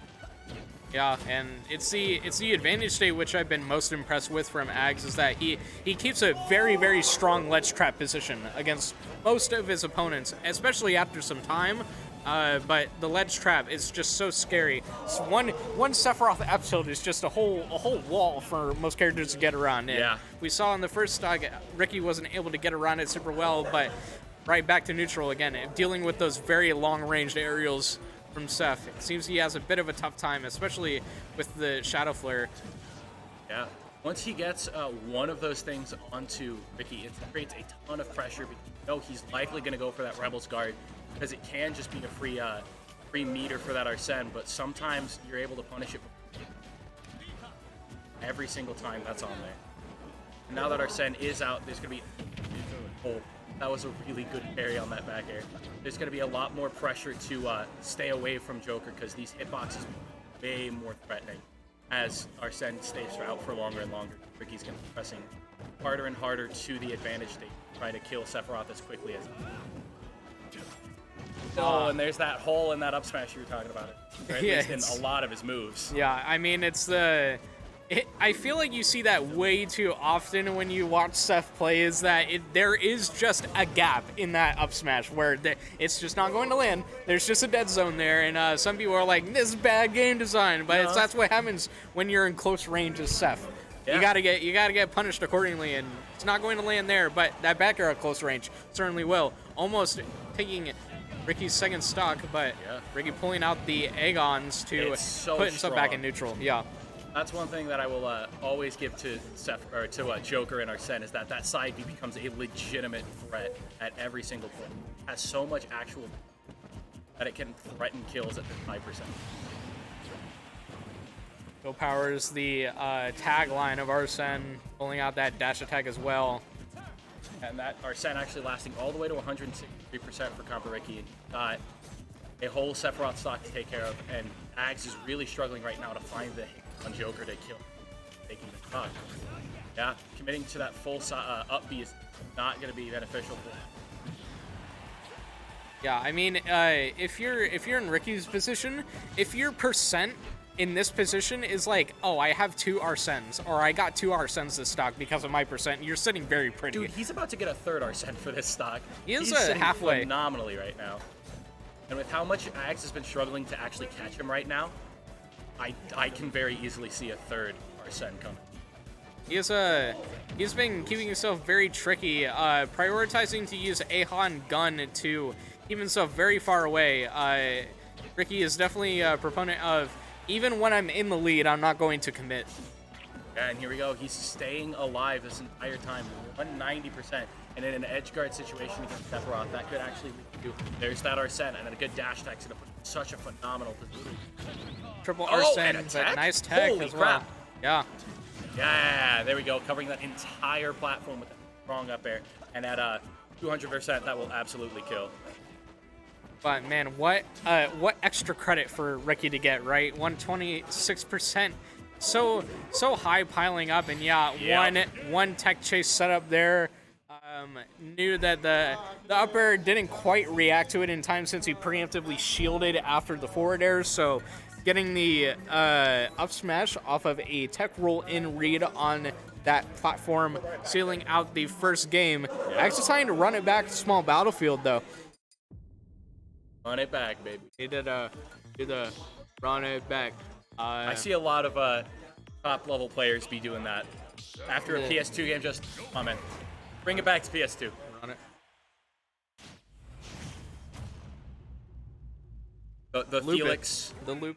The loop. The Felix, the Frost, the Stroder. The Krupp. The Krupp. The loop. Oh, come on, man. Run it back. Right back to small battlefield. I mean, Ags did use small battlefield as a counterpick stage in earlier sets, so this is a stage he is comfortable with, but you know, I think about this every time when it comes to best of 5 sets in particular, which is if you have lost a game and you decide to run it back to the same stage as before, if you lose this next game, you have to consider the stage. Yes. You are locked into considering another stage, because why would you go back to the same stage again? Exactly. Of course, the stage has something to do with it. It's not just, ooh, the player is just better, or the character matchup just isn't that great. The stage has something to do with it, surely. So I feel like Ags could have considered his stage picks a bit more, but maybe Ricky's bans just were too much of a stranglehold on Seth's options in this matchup. And there's that a little bit too committal with that forward air, getting punished with a nice Arsene back here. That will, that's the move. You can't really even say anything about it. It's got everything. It's fast. It kills. It covers so many options. Unfortunately, Joker doesn't really have access to it 100% of the time, but the times that he does have access to it, it's so pivotal to. I mean, especially with the pace of stocks that Ags has been playing at against Ricky. I mean, he took one stock to 180 or 200 in the last game, and now 119. Ricky is pretty much guaranteed to get Arsene every single stock. No early edgeguard kills for Ags here, so the Arsene will always be a presence, or for at least one stock for each stock this set. One thing I'm noticing is Ags keeps committing to the high-risk options that Joker can punish as long as he picks the right move. Most of the time, shield. He keeps trying to forward air poke off of ledge, neutral get up, down tilt, and all of these things. A player who's just disciplined enough to hold that shield button and wait for those options to come out. And it's going to be something that you have to get over the entire game. A good counter from Arsene, but that down air is going to spike right through that stage. Ricky pulling out the classic smash right there. The Joker F smash, the I got this F smash, something I've seen from Ricky quite a few times. He definitely enjoys getting his F smash reads. Yeah. So. I will affectionately refer to that as the elite smash call out. I know that it wasn't a roll through to the forward smash, but kind of rotating right around the edge of that platform is certainly close enough to the read that Ricky was going for. We'll have Rebels Guard to punish him in a weird smash. spot, Okay. though. Okay. I mean, it is valuable damage for Arsene to pick up that Arsene at 40%. Yeah. After that Shadow Flare being Rebels Guarded, 40%, it's such a low percent for Joker to get Arsene and put Seth in a whole world of hurt. I'm liking the sharking with up air. He's reversing it so that final hitbox come out as he's bringing it down and fast falling it. They're just not landing quite as strong as Ags might hope they are, because Ricky's playing around the long range of Sephiroth as phenomenally as a whole stock up and actually has a percent lead until, that dash attack just kind of even it out. That stock difference is going to be a huge hurdle for Ags right now. Fortunately, he keeps that one wing for at least a little bit in the stock, but it's going to be a big mess for him to carry himself out of in a weird flank. Okay, game. Thank you. 8% though. Again, I think we most definitely will be seeing Ricky get Arsene here. It's so close already. Yeah. Another 20% certainly will bring Arsene out. Good but roll behind. Ricky might not even need it. I don't think he does, because a nice regular Joker back arrow forward smash seems to be getting those so consistent. And he's fishing for the setup, yeah. Playing out the F smash on the platform, because most players would want to jump immediately, expecting them to do landing forward air, but unfortunately, online. One thing that I've seen from Ags is good discipline on not utilizing any of his more high-risk smash attacks. He's just basically limiting it to forward tilts, forward air. He's not trying to, at least reach for a huge call-out with something like a down smash to try and force something, to make it happen with solid fundamentals. It is good because, Joker has such good mobility to dodge those attacks very well, but man, it's just not enough. No. Ricky's saying, or Joker's saying, I did the comeback mechanic first, and I still do it better. It's true. That comeback mechanic is so phenomenal, and it's been one of Joker's mainstays since he came into this game. Arsene is defining for Joker. Made him top 5, and he's going to stay there. Then making Wing absolutely irrelevant. We had no mention of it, but man, it has not been a huge factor here. It's helped him recover here and there, but Ricky's so good at sniping out one of those jumps. Ready for carrying even more damage with that down throw. I imagine an up throw would have actually carried better damage, but he is looking for positioning instead. He's got Ags on the ledge, but right back to neutral, and yeah, Ags has to recover here, forced into this position, and Shadow Flare is about to activate. Give him the grab, but give him the Arsene as for his troubles. Down air swinging way too wide. Can't believe. Yeah, I can't believe all of those missed. That was a close call for Ags, and he snipes that first stock with a phenomenal forward air. That's certainly a momentum swing that he might need right now, because this is a... Oh my goodness, did he opt to get hit by that instead of taking the Rebel's Guard?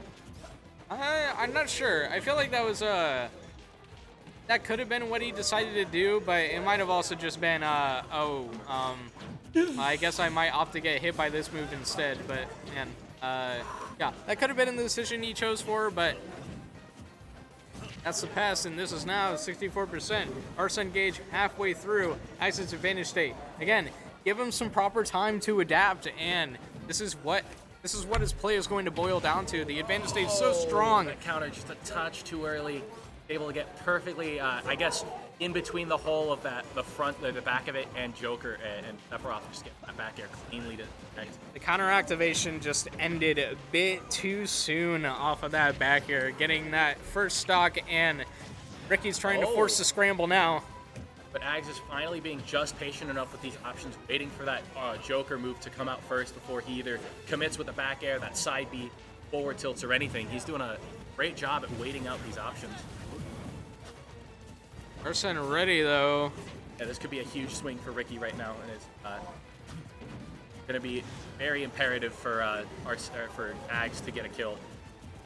And it seems that Ags has been the more patient one of the two in these scrambly situations, but yeah, unfortunate spot. He put himself in that same situation off stage, and Ricky was not going to be ready to whiff 3 backers on him like last time and get that backer to close out that stock, but now it is pretty much perfectly even. Dead even. Arsene's out. He might actually be winning. He can take this kill super early. Good tech on that down air. Yeah, even if grounded techs off of spikes like that do not exist, it is Arsene down air which pops you up with that first hit to get the second hit to spike. So okay, you are we'll allowed to tech. Super armor shenanigans there. Yeah. Ags tanked through an entire Joker Arsene forward air with a down smash. Down smash, which didn't end up being too risky for him here, but it is one potential full hop setup here from Ricky, since he has been resorting to spamming the full hops now when he has forward air as a dangerous tool for getting kills here. Ags is getting some good parries, but he's not really getting too much off them, and at 150, the next good hit from Joker, and this a grand finals rematch against Ricky and Keegan, and that back air double off of the shield, and that's going to take game 3. Exploiting Seph's lack of out of shield, really, and you know, jump get up is like, it's universal. It is really just like my safest option to get out of pressure, but for frame trap moves, especially as safe as a Joker back air, you can just back air and exploit that jump out of shield, easily taking out that last stock. And we are in grand finals, as you said, a rematch.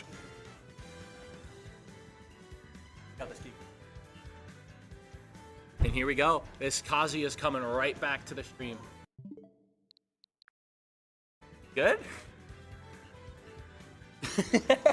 Unsure if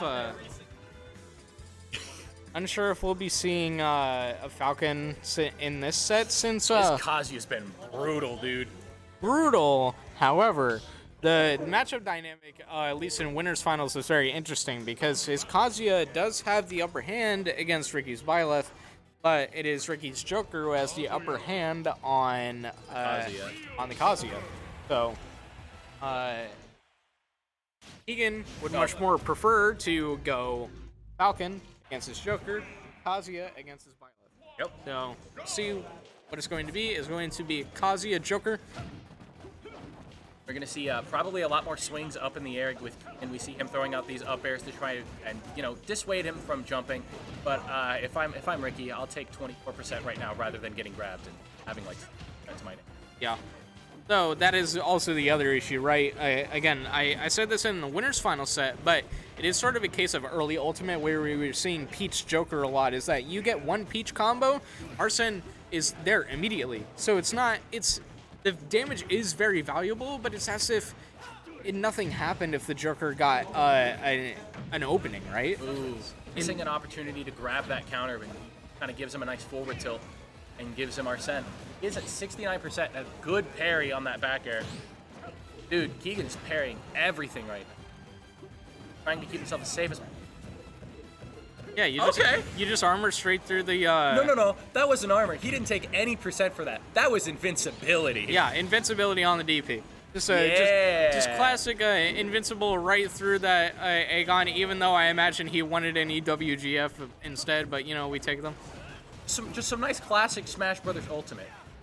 Oh no! Oh, and he misses that up B for that kill. Really? I think really any of these good Kazuya hits.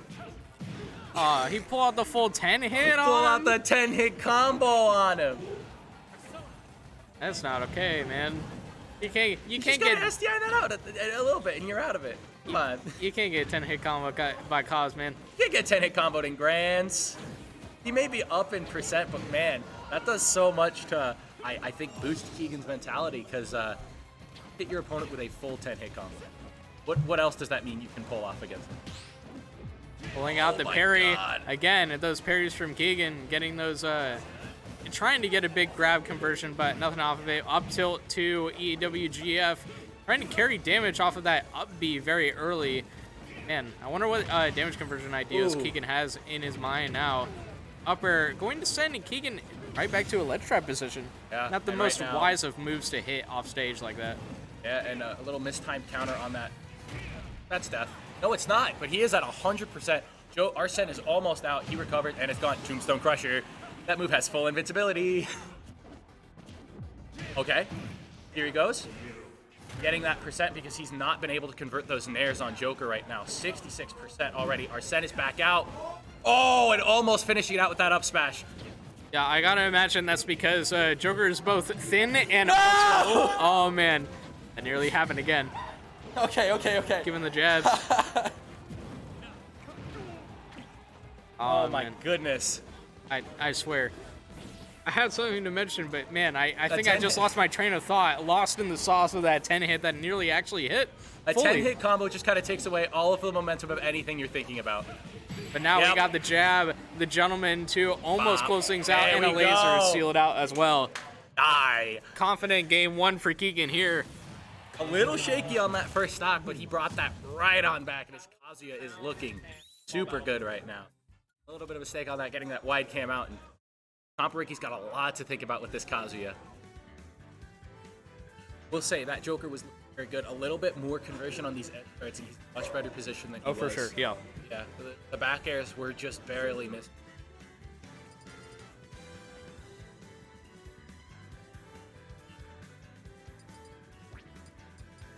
Battlefield, Kalos, and FD as the bans here. No, I don't think he banned FD. No FD. No FD. If I ever catch my man's banning FD, I'm going to call the police. You're right. That's not Fighting Keegan. game characters on FD. Sorry. They don't ban that stage. Whoops. We got two of them here. That's been ingrained in my mind. Mistake. It's a 3-ban system. There are a lot of stages in this list. There's a lot of big stages. He got the wrong alt. We take it. He's in gold. He's got that full gold trench coat. I mean, the gold is for first place. True. We'll see if he ends up getting that this time around. And 30%. Not really any substantial reward, but going for the Byleth instead.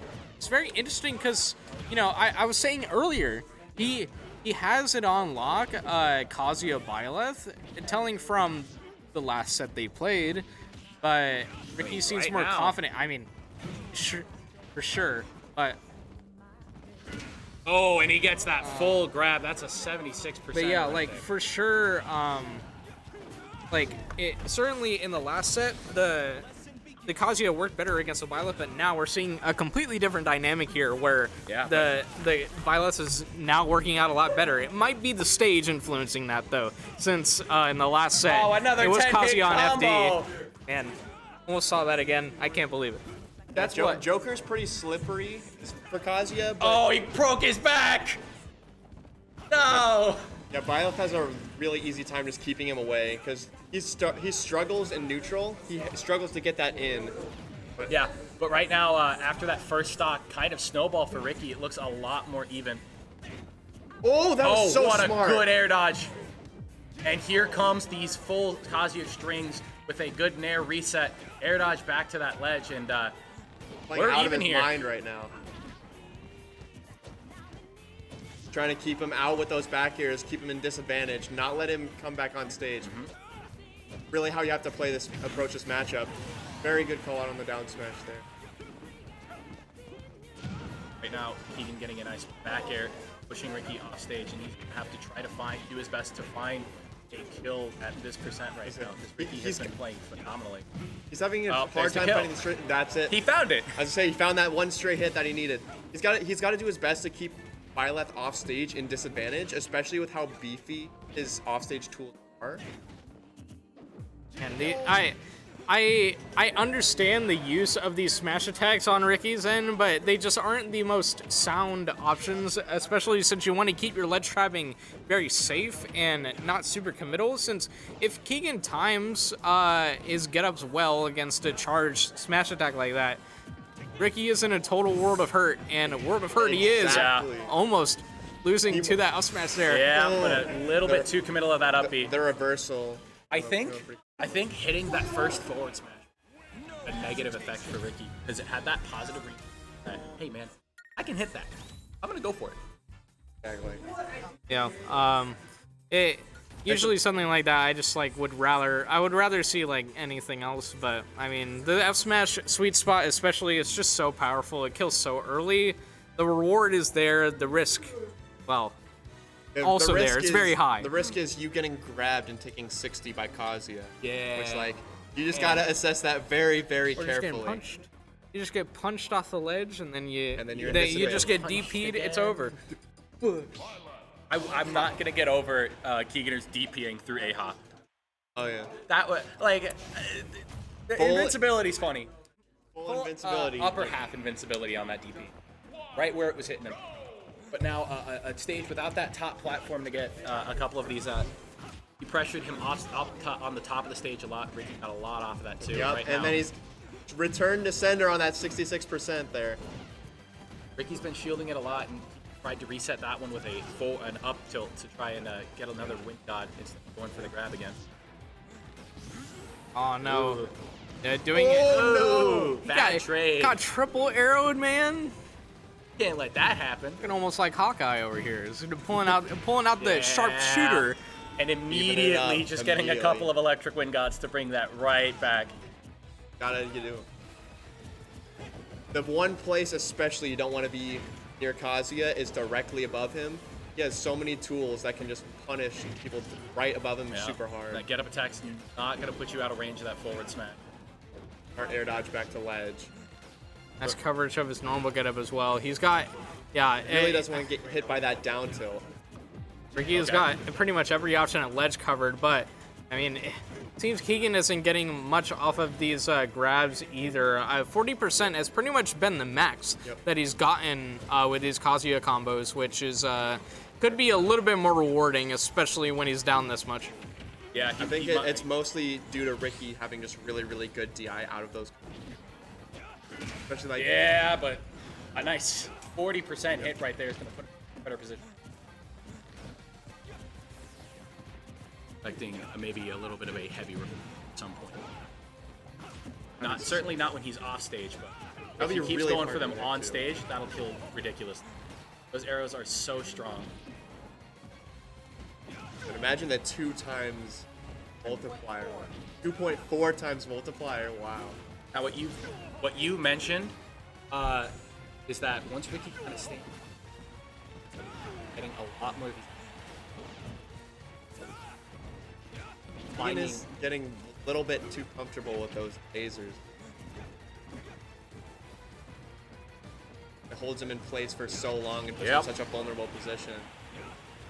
Yeah, no matter how much you delay your get-up timings, it's still at the hold of the person who's actually ledge trapping. But can't avoid that sometimes. Get the big DP off of that charge punch right there. Oh!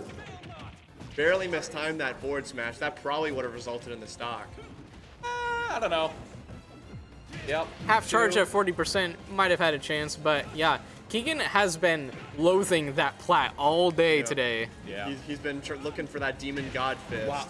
But now he doesn't really have to deal with that platform as much, but Ricky with some good DI to get him right on top of that plat. That perfect spacing for the laser. Beam him. Oh, he was looking for it. Yeah, but the rage drive is at the ready. Yeah, he's focusing on the reads here. If he misses one more rage drive, it'll be very close. Yeah. Man, yeah. Nail biter there. It was potentially just one combo away, but it was Ricky who had the advantage state the entire time, getting that back air to close things out. Byleth just shines in those situations, just enemy off stage. Very, very difficult to get back against. Target acquired. Pull out that back air. Yeah. Triple arrow. Achievement unlocked. Get 3 violet arrows in a row. Sigma Milk Grind said only ledge guard with one move. Yeah, right back to small battlefield. This was a very even game between this and the Joker on this stage, but yeah, I think Kazuya has a little bit of an easier time dealing with the platforms on this stage, especially just with 2 electrics, but 68% is still 68%. Oh. Not within the spike range there. He's fiending for that counter. I can see it in his eyes. Okay. Hitting him out of that super armor with that forward smash. Ricky's Byleth's moves are just barely strong enough to get that hit off. Good reaction. Ricky's been playing super safe, rolling away from his threat range. Yeah, and a down smash punish for that forward smash. A lot of smash attacks being thrown out this game. I mean, you wouldn't expect a move as slow as Byleth down smash to be so. That could be the stock. That's the stock. Oh, and he misses the up B. You lied to me. I did. I'm a terrible commentator. Oh man, Peter's almost been efficient. having a little bit of trouble finding these kills lately. I've never seen him punish with a Kazuya side B off of the platform after hitting a wind guide fist. That's like a first for me, because usually he goes for the command grab off of that. Yeah, he's been Ricky's finding out these windows to hit these brutal down smash. Yeah, because he's just trying to avoid him, but he doesn't have that lower half invincibility on most of his. 85% is if Keegan can finally hit a decent Kazuya, be able to the stock. He's got to help out a ton. Oh. When Demon God Fist. Oh my goodness. Demon God Fist. And that game is looking a lot more even. This character is funny. Trying to go for that Tombstone Crusher. Full invincibility on the duration of that move. For a little bit of them. For just a tiny bit. Just a little bit. Oh, and there's the second stock. Yeah. Only like 30 so frames of invincibility. You know, I feel like we've seen that hit way too many times. It's is that dead for Byleth? Oh my goodness, it is. Byleth, yeah, for sure. The Sua down B. Yeah, Byleth's. That is sort of a rare sight that's sort of an issue for Byleth is Byleth's jump height isn't very high actually. Yeah. So that double jump is not going to reach. You need some stage to work with for that up B to actually cling onto the stage, and there was just no stage there for the up B to actually land. That close to hitting. I feel like Keegan can actually make use of that low jump height too, because most of the FGCs have really, really bad jump height as well. Yep. So he could use that to possibly challenge some of Byleth's like slower startup aerials. Like he does have that slow jump squat, but if he buffers frame 7 jump squat, he could possibly counter that. Yeah, and here we go. The Yoshis roll right through that arrow though. Fought the precision. The FGC's favorite approach option, rolling right into them. Roll in. What are you gonna do about it? I get auto turnaround. I crossed you up. Okay. No EDWGF off of that. For it to be true. Yeah, but now we have the rage drive on deck once again. Ah, but a nice tipper back air. Only 27% on Ricky's first stock.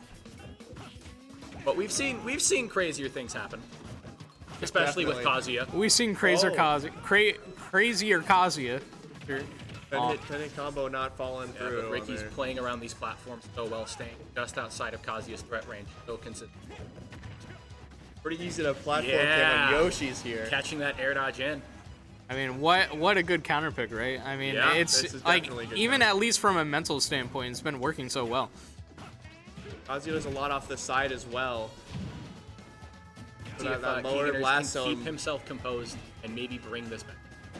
It's not looking like it too much. He's playing just outside of this, being these dippers. That was getting a, pushed off. a middle side B there. Really wanted to close that stock out. But the side B DP. That's the classic. even if we get into another set here, that's the one thing you gotta look out for, right? Ooh. Oh no. Okay. Keeganers does make it all the way back. This has become anybody's game. Not really. You know what? I'm going to be the person to say that I don't think it's quite like that. No, I'm gonna say Ricky's been playing this phenomenally. Even with that, he's only at 75%. A couple of Kazuya hits might bring this another game. Oh, this is 2-2. Oh! Wait a minute. The down smash catching the jump. Look. I'm going all the way. It's Kazuya, Even if I've been cursing it since It's the last Kazuya, stock, man. I'm going to commit. Yup, that down B out of the wind gun. That's 50%. Trust me, I won't be wrong. You won't be wrong. Crossing my fingers right now, I won't be wrong. Okay.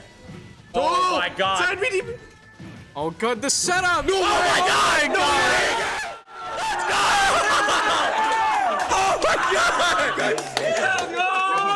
Reverse 3-stock in game 5 of Grands. I revoke my license. I'm out of here. No, we gotta close out stream. Oh my goodness. I'm only doing that because I respect you so much. Oh my god. This character, dude. Turn around. Okay. I wasn't lying. I said this had become anyone's game. Of course, The of raid course. drive on deck. Oh my goodness. What did you think of that, Arconi? Kazuya Mishima takes the bat down. As the Japanese players from Summit were constantly saying the past weekend. Kazuya Mishima. Wow. Wow. I have no words. I was trusting in Ricky the entire time. But it's not that I didn't trust Keegan. It's that I trusted Ricky more. But I should have trusted Kazuya. I was gonna say, close it out. in that last interaction, he had culminated all the data from that entire set. The entire set, he's just been waiting for this one interaction. Game 5, last stock, 0%. Well, close it out. After that Grands and a first FFF victory from Keeganers, thank you all for tuning in to Firefox Fridays number 56. There's 67. Oh my goodness. Almost there. Got me not speaking. Two more to FFF Don't 69. even start that. Everyone man. knows. We do get to say this now. Sponsored by Rockstar. Thank you guys. Very cool. Yes. Yeah. Yes. Anyways, Still not sponsored this by has been a Keys. production of GCU Esports, and if you guys were gonna sign off, then we can end stream. Yeah. Watch that. I'm going to rewatch that incredibly.